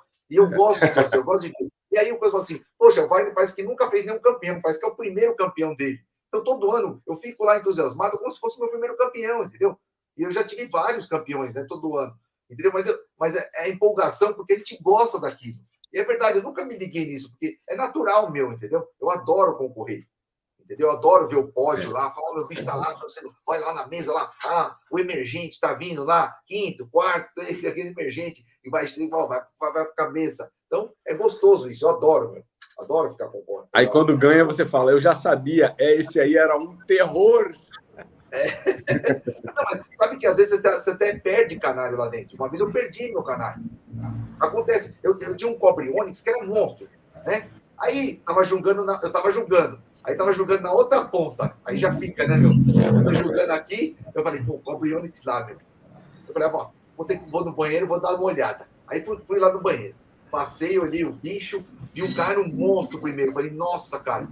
Falei, putz, meu, como é que. Falei, eu não achava o meu canário. Falei, caramba, perdi meu canário, cara. Falei, nossa, quem correu esse bicho monstro, cara? Falei, pô, como é que pode, né? Eu tirei um bicho monstro, vou tomar pau, cara. Eu não fiquei conformado, meu. Aí voltei de novo, fui no banheiro, voltei, o cara era o primeiro. Eu falei, caramba, meu, que monstro, cara. Aí, beleza, aceitei lá, continuei julgando, né? Terminado. Aí acabou o julgamento, tava lá, eu falei assim, pô, vou ver de quem é. Eu não sei quem perguntou, eu falei, tem um cobre ônix lá, meu, eu falei, mas veio um outro lá que, um monstro lá, não sei o cara criou um negócio daquele, cara, vai me derrubar. Aí, beleza, cheguei lá, fui ver o campeão, era o meu, cara. eu tinha perdido o canário. E você vê que o bicho cresceu lá, que ficou outro bicho. Então acontece mesmo. Né? Às vezes o bicho, tem canário que você bota uma fé lá dentro, na sua casa, você bota uma fé, chega lá, meu, bicho não dá nada. Tem cara que você nem bota fé, chega lá, o canário cresce, parece que é... E quando entra na mesa do Campeonato Brasileiro, o canário cresce, impressionante. Vandré? Oi? Fazer uma pergunta a vocês três. Por exemplo, nesse tema da formação de plantel competitivo. Eu sei que esse ano é atípico, nós temos uma oferta aí, porque não teve o nosso grande encontro, que é o brasileiro, encontro também de compras, né? Compras e vendas lá, que é a nossa referência. Mas, tirando esse ano atípico, por exemplo, eu tenho vários criadores no clube que estão iniciando na canalicultura de corpo. A melhor época é pós-muda, a pessoa encomendar antes ao criador, ou eu já vi várias pessoas falar, eu prefiro fazer o catacata lá no brasileiro e instante pegar a oportunidade. Como é a montagem de um plantel, assim, já, você depois de definido já qual criador que você vai criar? É melhor esperar lá no brasileiro, ver o que classifica, ver o que tem no stand, ou fazer uma compra prévia reserva? Qual é mais indicado, assim? Assim, depende do que você tem. Né? Essa resposta é uma resposta importante. Porque depende de onde você está e do que você tem. Né? Foi o que o Wagner falou muito ali, o canário acaba sendo compensação. Né? Às vezes você tem 5 canários e nenhum deles tem a característica que você precisa. Né? E às vezes você sabe que aquele criador tal tem os canários com essa característica, né? Que às vezes você conhece, você confia naquele criador, você vai ligar para ele e vai falar, olha, fulano, eu preciso de um canário com essa característica, você não consegue? Quer dizer, é uma compra direcionada com destino que você já sabe que é assim, né? Para isso você precisa ou ter conhecimento técnico, né? Ou estar assessorado por alguém que tenha conhecimento técnico, que foi o que o Wagner falou muito bem, o diretor técnico do clube. Né? Fazer o catacata no brasileiro, isso é bom, isso é ruim. Isso muitas vezes, se você tem um olho bom, você consegue canários com um valor menor, né? Isso vale também, principalmente para quem está com pouca capacidade de investimento, né? E isso todos nós, em algum momento da vida, estamos, né? Às vezes a gente está com um pouquinho mais de capacidade de investimento, às vezes a gente está com menos, e a gente vai ter que fazer os nossos investimentos de acordo com a nossa capacidade de investimento naquele momento. Então, por exemplo, o que você aconselha? Se você tiver podendo direcionar alguma capacidade de investimento para o seu plantel, eu aconselho você, primeiro, estar bem assessorado. Né? Às vezes, esse bom assessoramento é por você mesmo. Né? Você que buscou conhecimento, você que conhece, você que consegue ver. Né? E segundo, procurar as características, tem que conhecer o manual, ler o manual e procurar as características que faltam no seu canário, né? Para você ter condições de competitividade. E aí eu deixo a palavra com o pessoal aí também para falar sobre. Eu acho assim, se você não tem um conhecimento, né, bom, aí é claro que é melhor se esperar o brasileiro para ver uma classificação, né, para pegar, se você não tem uma assessoria, então vou ver quem classificou, claro, vou pegar do cara que classificou uma linhagem, tem quarteto campeão, aí sim, tá? Se você não tem conhecimento. Agora, se você já tem o conhecimento, você pode encomendar antes. Uma coisa também que eu vejo, eu vejo resultados de anos anteriores. Quem ganhou no ano passado? Quem esse ano não tem campeonato. eu preciso, por exemplo, o Ágata Topázio prateado. Quero começar. Vamos ver quem ganhou. Eu quero o Fel lá. O Vandré ganhou tal. Faço isso também. Tem alguma coisa, entendeu? Tem alguma coisa disso, né? Ou se você quer fazer, como a gente estava falando na hora de olhar os concorrentes, o ano passado eu queria abrir os topázios com fator. Eu não tinha que usar ágatas. Então, o que eu fiz? Eu fui lá ver todo mundo que estava concorrendo com ágata topázio vermelho intenso. Aí eu vi lá, o Marcelão tem tal. Marcelão, você tem algum bicho aí para ceder do quarteto? Tem, vai sobrar do quarteto. Legal, vou lá ver no campeonato, entendeu? Então, eu já estou conectando com um cara que está concorrendo para eu poder olhar um bicho depois, né? Que posso olhar depois, ou pegar algum bicho, eu sei que ele está competindo, o cara está individual e quarteto, você vê que o cara já tem uma linhagem, né? Então, isso também acho que conta bastante. E tem que saber o que você precisa, né? Isso é o mais importante, para justamente não comprar uma coisa que não a gente vai chegar lá e falar, putz, não era isso que eu precisava, entendeu? Né? Você falou, eu preciso, meu plantel tá bom, mas tá precisando de um bicho negro com partes córneas escuras, então eu vou pegar um bicho desse para agregar no meu plantel o que esse canário, né, tem que eu não tenha no meu plantel, né? Acho que isso é o importante. Mas claro que uma assessoria é importantíssima, ter alguém, pelo menos algum amigo, e hoje não é difícil, né? Tem muitos criadores, tem muitos juízes aí que sempre tem um que mora perto, né? Que pode, a gente também, como eu falei, meu zap aí todo mundo conhece, se tiver alguma dúvida, os caras ligam, pode ligar, como o André, para todo mundo, a gente tem o maior prazer de ajudar, né? De saber, entendeu? Se eu tenho uma dúvida, tô com uma dúvida aqui, que eu faço, tal, beleza, faz isso, faz aquilo, né? A gente vai orientando. A gente tem a vantagem do Zap hoje, né? Que a gente poder fazer, de filmar, vê esse bicho aí, que cor que é, né? De filmar, aí você pelo menos tem uma noção, dá para dar uma orientada, né? Então, dessa vantagem, nós temos aqui no clube, assim, como a gente não tem ainda um criador de cor master, assim, que possa ser o diretor técnico, no momento, né? Clube iniciante. Eu tento, assim, quando tem um criador que, eu quero criar vermelho intenso. Vou botar um exemplo aqui. Eu tento até que isso aqui dá um trabalho, mas é um trabalho gostoso, porque aí eu vou conhecendo também. Eu tento fazer isso aqui. Por exemplo, deixa eu só botar aqui. Eu faço um PDF com as classificações dos últimos brasileiros, né? Muito legal. Bota algumas fotos de referência. Excelente. Excelente ideia, cara. Excelente ideia. E aqui, eu falo, pessoal, vocês têm que procurar nesses nomes classificados. Não adianta comprar de uma pessoa aqui do meu lado e que você vai... Eu boto aqui. Excelente ideia, cara. Um ótimo trabalho que você fez. Justamente. Tá vendo? Só que são mais de 800 variações de cores. Eu já tenho uns 100 já dessas fichas prontas. Ou seja, se um sócio chegar aqui e falar assim, eu quero criar amarelo mosaico, eu tenho a ficha de todos os microcromos. Dos melânicos clássicos, sim. Eu estou entrando nas mutações agora. Isso é um trabalho que vai demorar um tempo. E todo ano tem que atualizar, porque aqui está 2012. Vou supor aqui. Está aqui os resultados, né, no caso, né?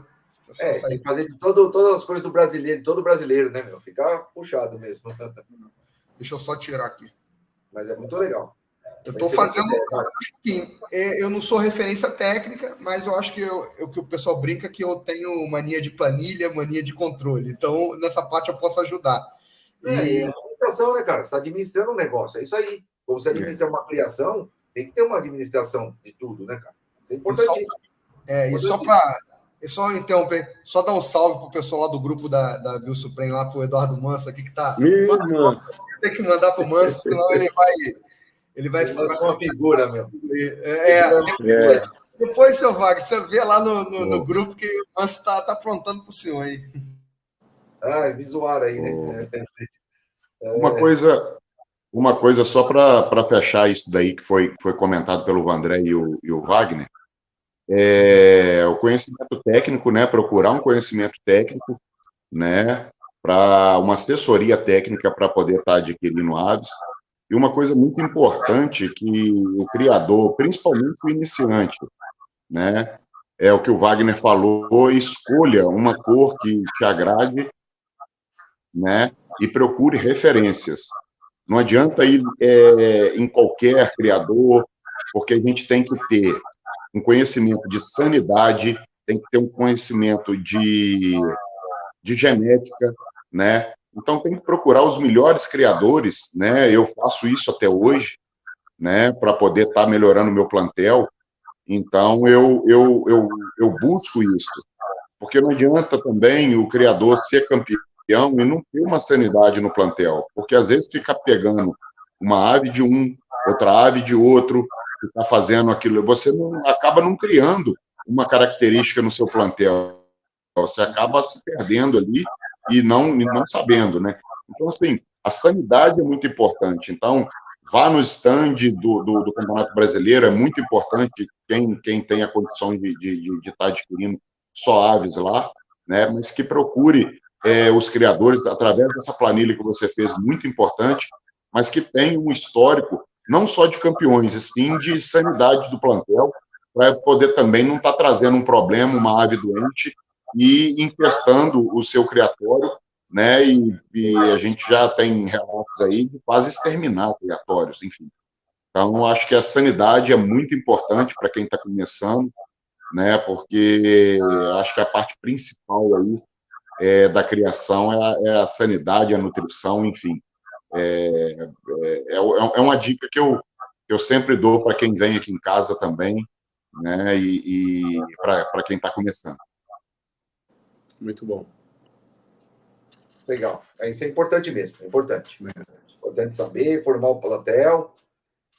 E é isso aí, pedir orientação, né? Pedir orientação para quem já tem uma experiência e você chega. Fala assim, pode demorar um pouco em algumas coisas, mas todo mundo chega, cara. Se você trabalhar, né, olhar... quando eu comecei a se ver nos Onix, né, era uma cor que não tinha, né? Ninguém sabia, começaram com os Onix opalino, e depois que a gente foi descobrir que era portador, né, que o Onix opalino, ele só era um canário clássico portando Onix e opal. Ele não era um canário puro de nada, né? A gente não sabia. Começamos a fazer isso, né? Eu comecei, o Saragossa, né, que trouxe um casal para mim, né, era um Onix opalino, você vê, não era nem puro, ainda portava pastel. Era horrível, mas imagina o que deu, né? Deu uma tranqueira, tinha um monte de filhote do canário, deu um monte de coisa que até aí eu comecei a fazer os puros, né? Comecei aí a descobrir, né, o opalino, o Onix opalino, que era portador que dava puro. Aí fiz. Aí quando chegou em 2001, eu já tinha que o Onix foi aprovado, né? Ele foi aprovado em 2000, começou a concorrer em 2001. Eu já tinha as 10 cores de Onix, né? Eu lembro que foi legal assim o trabalho, que o Boris foi em casa e aí ele tinha, eu falei, aí eu mostrei um verde Onix intenso. Falei, olha, Boris, que canário bonito, o verde Onix intenso. Falei, nossa, lindo, né, meu? Falei, imagina isso daí quando tiver no marfim, cara. Ele falou, nossa, vai ficar maravilhoso. Eu falei, tá aqui, ó, tenho marfim intenso. Ele, você tá 10 anos na frente dos caras. Eu já tinha, cara, marfim intenso. Então, quando foi lá no Brasileiro, foi lá em Floripa, né? E foi muito legal, porque eu tinha um intenso e um mosaico maravilhoso, que era o destaque. Os outros eram mais fracos ainda, mas o intenso e o mosaico foram campeão. E foi legal, porque aí o Beraldão pegou o canário, sem saber o que era, e foi mostrando para todo mundo. Falou, olha quem sabe trabalhar, olha quem sabe trabalhar, olha quem sabe trabalhar. Foi mostrando. Então, isso foi legal, né? Gostou de ver o trabalho? E quando veio depois o Pierre Gru aqui, o juiz francês, ele parou e foi falando pro Pierre, de mim, falou assim, ó, os melhores Onix do mundo tá aqui no Brasil, e o Vine foi o precursor deles.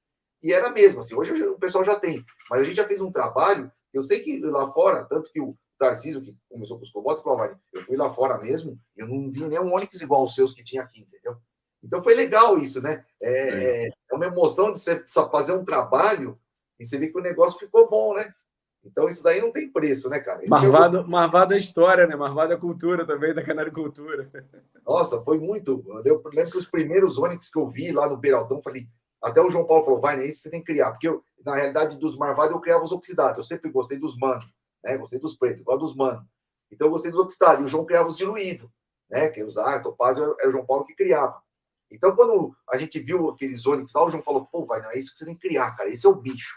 Eu falei, vou pegar esse bicho. Aí comprei uma Onix opalina lá do Beraldi e o Saragossa trouxe esse casal para mim. E aí eu fiz. No primeiro ano desse canário aí, ó, eu tirei 44 filhotes do canário. Esse Onix opalino. Passei ele com 10 fêmeas. Então, tudo. E aí, olha a direção. As fêmeas que saíram pastéis, Onix, o que a gente fez? Eu passei pro Hélio, ele abriu a linha de Agatha Onix. Porque ele pegou os machos ágatas, colocou com essas fêmeas, entendeu? Aproveitou todas as fêmeas que saíam portadores de ônix, entendeu? E os machos foram embora. Então já abriu a linha de ágata ônix com essas fêmeas, porque não tinha, entendeu? Com as pastéis. E aí os machos não serviam para nada, né? Portava pastel e opal, foi tudo embora no lote, e ele aproveitou as fêmeas ágatas. E aí foi abrindo. E eu fui fazendo os verdes, né? Cozinhei os verdes. Aí eu tirei os canelas, que não tinha, tirei 2 canelas.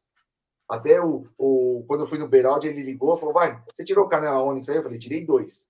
Ele falou: você pode trazer aqui? Eu falei: posso, só que eu vou trazer de volta. Eu falei: você não vai ficar com os meninos, chegar em timar lá, queria pegar os caras. Ele falou: não, eu quero só dar uma olhada. Eu falei: tá bom. Aí eu fui lá, levei os canais, ele falou: não, aí eu queria ver se é isso mesmo. Aí ele pegou os dele e falou: esse é o puro. A gente não sabia, entendeu? Chama, olha, esse é o canela ônix puro, esse que vai concorrer. Então foi legal. É a mesma coisa. Foi bom. Aí depois veio o Santiago também, né? Que começou com os ônix também, fez um trabalho legal. E foi eu e ele disputando sempre as séries, né? Todo ano a gente estava disputando, né? Praticamente eu e o Santiago, que ganhamos todas as séries de ônix aí. Então foi muito legal fazer esse trabalho. E é o que eu venho fazendo agora, o trabalho dos Cobalt também, né? Os Cobalt deu uma evolução tremenda, tremenda. Canal que ninguém achava, os primeiros que eram horríveis, né? Cheio de feomelanina, ninguém queria. E hoje você vê os Cobalt, não. Então, uma coisa do outro mundo, assim. Tirei uns bichos aqui. Deu uma evolução dos Cobalto maravilhosa. Entendeu? Então, você vê que é legal. É uma mutação que responde a você trabalhar um portador, alguma coisa, né? O contrário de outras mutações, no caso do Mogno, que é difícil, né? Já não responde tanto quanto o Ônix e o Cobalto, né? Então, é legal você fazer esse trabalho. Isso é um fato mesmo, Wagner? O Mogno não responde tanto quanto o Ônix e o Cobalto? Então, todos os portadores que eu fiz não deu em nada.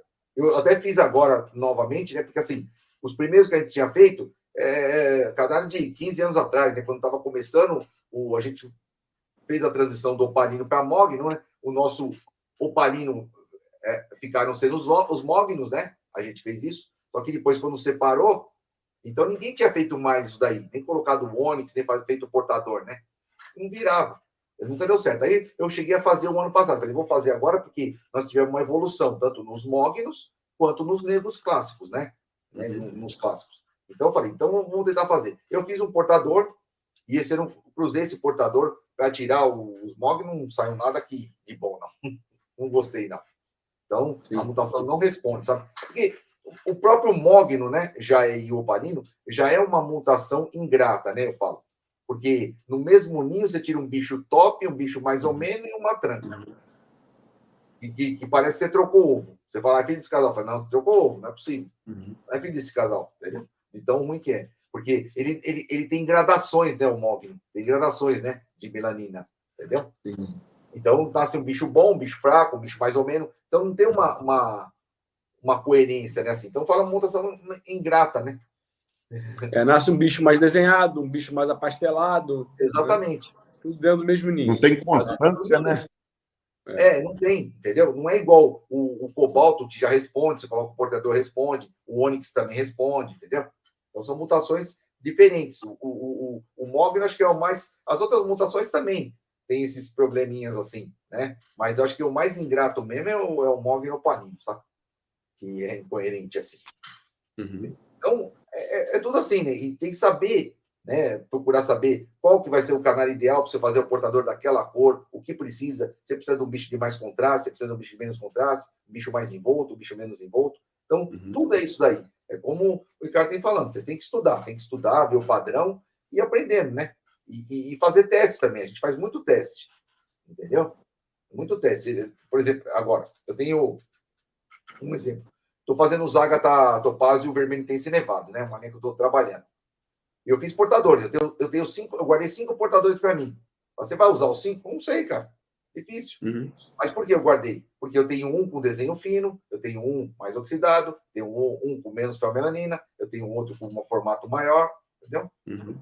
Então, cada um você tem uma característica. Então, você tem que agora testar esses bichos para saber qual que vai dar o bicho ideal, né? É aí que é o trabalho. Né? O Periano está dizendo aí, ó, que nos isabelinos também encaixa essa máxima aí dos Mognos, ó. O perianês. Sim. O Isabelino também foi um canário também muito difícil em todos os anos, né? Porque no começo, os que ganhavam eram todos os portadores de acetinado, né? Eles ficavam mais limpos, mais claros. Então, o que ganhava era portador de acetinado.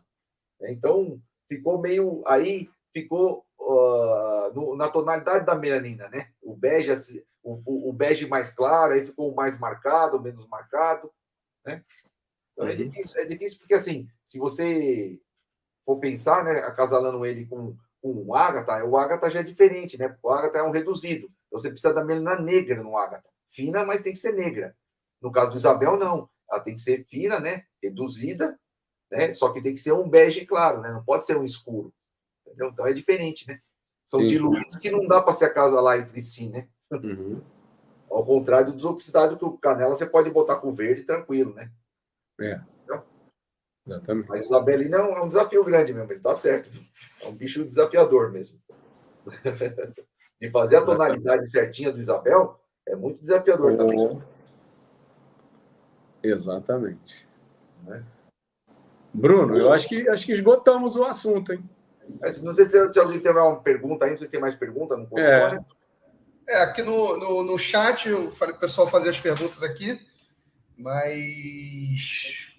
Pessoal, vamos aproveitar aqui a oportunidade aí com o Wagner, com o Ricardo, com o André. Faz pergunta no chat e eu boto na tela. Porque a gente falou tanto, aí não sei, né? Vai que a gente falou aí. Não deu tempo. Sabe? Não deu tempo. A gente fala bastante, né? Então. Alguém tem alguma dúvida aí? A live parece que está com 10 minutos, né? Olha, muito rápido. Deixa eu fazer uma Eliane. Que maravilha. Abraço. Nossa musa juíza da canaricultura brasileira, nacional e do mundo. Deixa eu só... Seu Valdir, eu entro em contato com o senhor, eu vou te dar o link lá do site. Eu vou botar aqui no site aqui. Aí eu vou botar o link. Legal. Um abraço para o Valdir. Esse é o mestre. Muito bom. Você sabe que tem uma pergunta que me fazem, já me fizeram 2 vezes, se colocar os canelas clássicos no canário fel, se agrega para o fel, né? E aí eu respondi, hoje eu respondi a segunda pergunta dessa. Se você colocar um canela clássico tentando melhorar os féus, os canelas clássicos, principalmente os de hoje, né, eles têm... O que se busca neles? Menos fel-melanina. Né? E nos féus, a gente busca mais fel-melanina. Tá certo? Então, por que a gente hoje usa os portadores, canelas portadores de fel? E quem são esses canelas portadores de fel? São canários que já vem sendo desenvolvida essa linhagem há muitos anos. Né? Então, são canários que eles até parecem um pouco com canela pastel, porque eles são muito borrados de fel. Né? E esses canários vão agregar podem agregar na nossa criação de féus. Né? Se você pode colocar um canela hoje quase que com pouquíssima fel-melanina, né? Um campeão brasileiro, por exemplo, num fel, você vai estragar a prole dos canelas, né? E vai também tirar uns canários bem diluidinhos, féus. Né? Não é isso, Wagner? Mais ou menos por aí, né? Eu já fiz, não sai nada que presta. Imagino. Já fiz, não sai. Porque, na realidade, esses bichos têm mais eumelanina, né? Eles são mais eumelânicos. Eles têm um pouquinho de fel-melanina, né? Isso. Mas eles são mais eumelânicos. Então, nos fel não adiantou nada, cara. Eu cheguei a fazer, falei, vou experimentar. Peguei um bicho mais carga, fiz o portador de fel, depois esse portador joguei num fel, os fel saíram muito abaixo do que... Então, clarinho, né? Não vale a pena, não. Pelo menos a minha experiência não deu certo, né? Pode ser que a minha experiência não deu certo, não. Sim, eu acredito que... borradão mesmo, canela borrado, né? Que é aquele que vai fazer, que tem a carga mesmo, que é o que precisa ter fel, né? Isso. Entendeu? Porque os outros, na verdade, os outros ele tem que ter uma carga mínima possível, né? A fel-melanina é indesejável em uma parte das cores, só no fel que não, que é o que você precisa. Tirando o fel, em todas as outras cores, a fel-melanina é indesejável. Então. Isso. Né? Exatamente. Então, não adianta. O negócio é fazer um portador mesmo, ou faz fel com fel, ou faz o fel com um portador de fel, né? Que hoje já tem portadores muito bons, né, cara? Estão trabalhando os portadores muito legais, né? É um bicho bonito, né? Aproveitando que o Vai está falando. E se for essa pergunta me fazem também. Eu já conversei com criadores de canela pastel. A pergunta da Eliane é, aproveitando o que o Vandré está falando, sim. E se for canela pastel que é borradão? Eu também acho que tem problema, porque o canela pastel não pode ter desenho. Isso. E aí vai passar o desenho clássico do fel para o canela pastel, né? Não, ela está falando se botar um canela clássico com canela pastel, não é isso? Eu acho que eu entendi isso, não sei se estou entendendo errado. Porque você falou de botar o canela clássico com fel, certo? Uhum. Então, ela está falando se colocar, acho que o canela clássico com pastel. Ah, sim. Acho que é isso que ela está querendo dizer, não sei. Depois ela vê. Se for isso, também acho que também é complicado, porque no caso o canela clássico, você tem a melanina, você tem desenho. Então, você vai transferir esse desenho para o canela pastel, que não pode ter desenho. Isso. E se for canela pastel com fel, eu já. Com canela portador de fel. Pastel com fel. Então, aí sim. Não, canela pastel com canela portador de fel. Isso. Então, esse ano, eu até tinha um canário que ele era um canário portador de fel e era provável portador de pastel. Ela colocou lá pastel. Então, ela botou pastel com fel, isso mesmo. Uhum. Então, o que eu fiz? Eu peguei esse canela provável portador de pastel e joguei numa fêmea pastel. Só que ele não portava pastel. Então, eu tirei até 4 machos, entendeu? E agora são portadores de pastel. Então, eu guardei 2 para mim. Eu vou fazer o teste esse ano. Então, ano que vem, eu posso responder melhor a pergunta da Eliane, entendeu? Eu vou fazer o teste. Vou jogar esses canários, né? Eu guardei os 2 mais carregados e vou jogar eles no canela pastel para ver se melhora ou não, entendeu? Eu recebo muitas essas perguntas também. Entendeu? Para ver se melhora. Porque eles têm um pouco de desenho. Eu não sei até que ponto eles vão estragar vão dar desenho no canela pastel, né? Isso. Porque você não pode. Mas acho que questão de canela portador de fel, isso o pessoal usa muito, né? Principalmente nos mosaicos, né? Você pega a fêmea com fel, uma fêmea canela pastel, um canela pastel, bota com uma fêmea portadora de fel para fazer as fêmeas canela pastéis, né? Isso. Na opinião dela, não agrega nada. KKKKK. Sim. Que eu falei, como eu fiz esses portadores, está aqui, né, meu? Eu falei, isso daí, o que eu vou fazer? Ou vai pro lote ou fica aqui, entendeu? Então, eu vou testar, né? Testo uma postura. Eu faço uma experiência, eu vou testar. Se na primeira postura eu ver que já não saiu nada bom, claro que eu já vou tirar e já vou botar o canela pastel. Sim. Acho que você já tem que testar. O negócio está aqui, né, meu? O problema também tem isso também. A gente faz muita coisa e não dá continuidade. Né? Que aí falta gaiola, não faz isso. Você não dá continuidade no trabalho. E tem que dar continuidade. Você fez um negócio, tem que dar continuidade, né? Justamente para poder saber o resultado. Sim. Tem muita gente que faz isso aí, né? Você faz um trabalho e depois não dá continuidade. Não tem uma gaiola, não sobrou isso. E acaba se perdendo, né? Às vezes pode ser uma coisa boa, às vezes não, né? Mas canário é assim, é um teste. São mutações diferentes. Isso aí. Mas eu acho que no caso do canela pastel, as mutações são diferentes. Mas os canários que você... No caso, o portador de fel, ele tem uma coisa boa, né? Que precisa para o fel, e para o pastel também, que ele tem um pouquinho de marrom. Embora o canela pastel, ele é uma implosão da eumelanina também, né? Então, não é só a fel, ele tem uma eumelanina, né? Eu brinco assim, é como se fosse que explodisse, né? Pegasse a melanina lá, o bastão, explodisse e ficava aquele borrão. É isso que acontece com o canela pastel, né? Então, eu acho que o canela portador de fel, a quantidade de marrom que ele tem, ajuda, eu acho, no canela pastel. Acho que isso é importante. Acho que ajuda, sim. Eu já fiz muito macho fel. Mas eu acho que isso a longo prazo, né, Wagner? Curto prazo, eu acho que ele vai jogar desenho, pode dar desenho. Jogar desenho. Mas o que você faz? No caso, fala assim: você pega um macho canela pastel, você joga um macho canela pastel e joga uma fêmea portadora de fel. Aí eu acredito que eu já tirei fêmeas muito boas, a canela pastel, assim, desse acasalamento, entendeu? Só que assim, tem que ter uma boa seleção, porque algumas elas saem até meio escamada de fel, né? Escamada, aí não é legal, assim, escamada. Não é. Exatamente. Aí é excesso de fel melanina. Então depende do canela pastel também. Você tem que pegar um canela pastel bem melânico, né? Inclusive para jogar numa fêmea dessa também. Né? Se pegar um canela pastel já escamadão, né, meio avermelhado, e jogar numa fêmea dessa daí, é claro que vai sair tudo, mas não vai estar nada. Né? Sim. Entendeu? Mas é um trabalho. Eu acho até um trabalho interessante isso daí, principalmente para você passar categoria, né, cara? Porque é mais fácil você achar uma canela amarela mosaica, dessas portadoras de fel, né? Ou até o canela pastel, né? E passar uma categoria bem bom de mosaico, né? De categoria, né? Sim. Até para o fel rubino também, né? É para fazer fel rubino, tem pouco mosaico. Você usar um fel rubino, usar com essas fêmeas que vêm dessa linha de canela pastel aí, talvez de portador, que tenha bem boa de categoria, você joga já no fel também, né?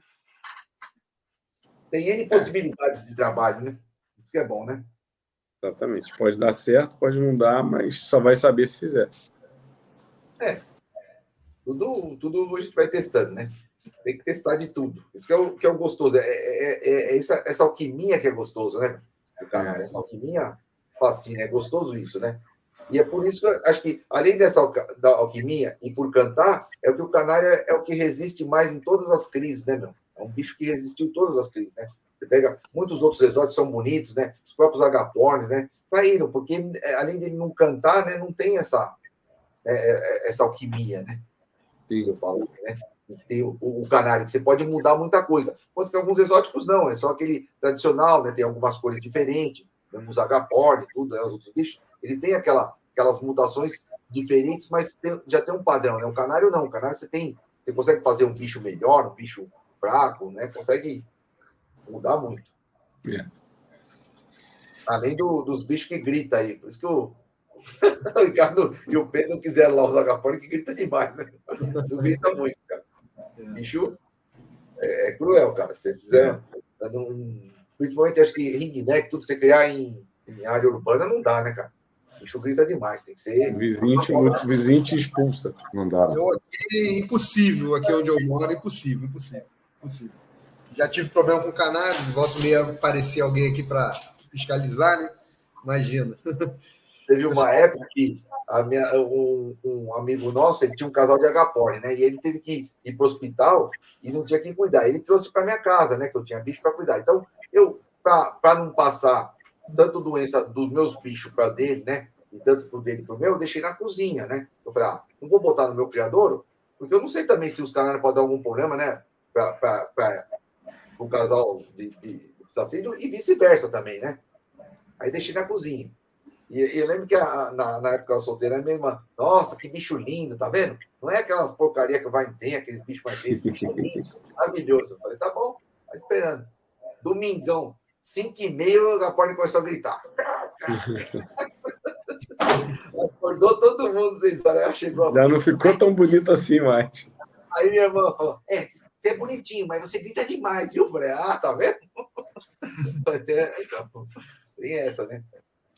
Mas é muito bonito. Você pega mesmo os agaporni, os dois. Hoje tem umas mutações, né, muito lindas dos personata, né? Personata violeta, cobalta, uns bichos lindos, muito lindos. Todos esses bichos são lindos, né? Mesmo os ringneck, né? Tem bicho muito lindo. Né? O papagaio, as mutações que tem, né? As mutações que eles têm lá fora, isso que é importante, como o André falou. Eles trabalham muita coisa lá fora, né? Nossa.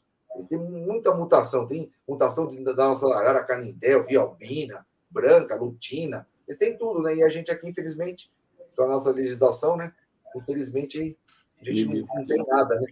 O cara tem uma criação de tucano, né? De várias espécies do mundo, o cara tem uma criação imensa. E a gente não tem aqui, né? Por causa da legislação, né? É triste isso, né? Pensar.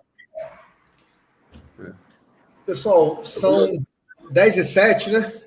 Isso. E acho que já colocamos bastante conteúdo aí, 2 horas de live, mais de 2 horas de live aí. Queria agradecer muito, mas muito mesmo, ao Wagner, ao Vandré, ao Ricardo, e o Pedro que dormiu, né? O Pedro já foi dormir, né?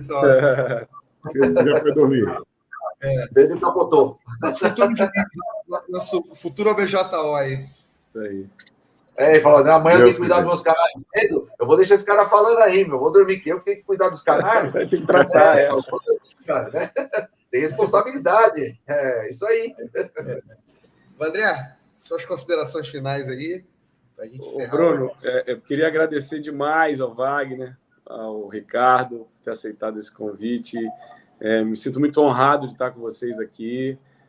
Agradecer ao Bruno pelo convite também, ao pessoal do COF, do clube. Recebi muito, como eu falei, assim, eu recebi muita gente falando, né? Falou, pô, vou assistir, o pessoal associado ao clube. Então, assim, obrigado aí pela deferência, pelo carinho. E é isso. Agradecemos isso tudo à Canaricultura, né? A nossa paixão. Obrigado mesmo a todo mundo. Obrigado. Se vocês quiserem, o Ricardo, o Wagner, quiserem fazer as considerações finais para a gente terminar essa excelente noite. Vai lá, Wagner. Também queria agradecer o convite aí do André, do Bruno, todo mundo aí. Foi um prazer participar aqui, meu. Né? E a gente fala que eu falei, falar de canário não tem tempo ruim. A gente gosta a qualquer horário, ninguém atrapalha. Até meia-noite, 1h, e não vai ser. Eu até brinco e falo assim, pô, desculpa estar te incomodando. Eu falei, cara, criador de canário me incomoda. Exatamente. Eu falo isso. Isso que incomoda. Né? Assim, entendeu? Então, nunca incomoda. Então, eu estou aí, o pessoal sabe aí meu zap, se tiver alguma dúvida que eu puder orientar, pode ligar, ele pode mandar, a gente orienta, né? Tentar aí fazer com esse o clube aí, o Bruno está bem empenhado, eu gostei, né, do esquema que ele está montando no clube. Então, isso é legal, vamos agregar, vamos tentar um ajudar o outro, procurar pessoal que tem dúvida lá, como ele falou, infelizmente não tem dos diretores técnicos, né, ideal. Então, a gente deve ajudar todo mundo que pode, está fazendo um trabalho muito bom. Isso é bom para todo mundo crescer, fazer o clube crescer, porque às vezes tem muitos criadores que estão anônimos que têm até vergonha de ir no clube, e não é, né? Fala para o cara, olha, não tenha vergonha, você pode ajudar, pode ser um voluntário e ajudar, e aí o voluntário aprende, vai aprendendo, né? Às vezes a pessoa fala, não, fica meio inibida, porque acho que é só a diretoria, né? Acho que o pessoal a diretoria, o pessoal conhece bastante, então o cara fica inibido de. Então a gente fazia muito isso. A diretoria fala, não, vamos fazer isso, tenta fazer, mesmo que tenha pouco conhecimento, fazer um plantão, como falei para vocês agora, pega alguns criadores, né? Convida o pessoal que está aí com experiência, faz um plantão, né? Um sábado aí, ó, vamos fazer um bate-papo, né? Sei lá, faz um churrasco, faz um negócio, né? E aí o pessoal traz as dúvidas, né? Porque o cara tem dúvida agora para casa lá, será que eu posso botar influência? Chega lá, o pessoal vai orientar, né? Isso daí vai trazer benefícios para o clube, né, cara? Porque é mais um sócio para que o cara não vai, talvez, desanimar, né? Porque faz um casamento errado, às vezes o cara desanima e você perde um futuro criador, né? Podia ser um cara bom que desanimou, né? Então é isso aí, tá? Foi um prazer. Muito obrigado aí pelo convite. Tamo junto. Precisamos. Vamos lá, vamos crescer. Ricardo. Eu queria agradecer também. Queria agradecer também pelo convite, né? O André estava lá no Canaril cuidando dos bichos, ele me ligou, falou, vamos participar da live. E larguei tudo lá e vim para a live. Né? Queria agradecer, né, o André, agradecer o Bruno, o Wagner. Isso que o Wagner falou aí é a pura verdade. Né? Às vezes a pessoa fica acanhada de chegar no nosso WhatsApp, ou de chegar perto da gente, né? Assim como eu conheci o Wagner lá, o criador Wagner, o Marvado, né? A gente fica com certo receio de chegar próximo, mas quando eu cheguei próximo dele lá no Brasileiro, vi que é uma pessoa sensacional, né? E que, me ensinou muito lá. É o que eu e o André, a gente sempre fala, né? O difícil é assimilar tudo que o Wagner fala, porque é muita informação, né? Mas uma pessoa, assim, de um coração muito, muito gigantesco, né? Eu só tenho a agradecer aí pela oportunidade, né? Participar da primeira live, e gostei muito, e quem precisar de mim aqui em Muriaé também, estou à disposição, né? Pode me passar um zap, pode vir até aqui em casa, estamos sempre à disposição. E eu costumo dizer o seguinte, a dúvida de um amigo pode ser uma dúvida minha também, e a gente não sabe tudo, a gente vai correr atrás para saber e aprender e passar para o amigo. Então, é muito importante que as perguntas chegam até a gente, né? Mesmo que a gente não saiba, a gente vai aprender também. Tá? Então, muito obrigado aí e pode contar com a gente sim. Só vou completar o que ele falou aqui, lembrando de uma coisa. Eu trabalhava com japoneses e ele falou de um ditado que eu achei muito legal, sabe?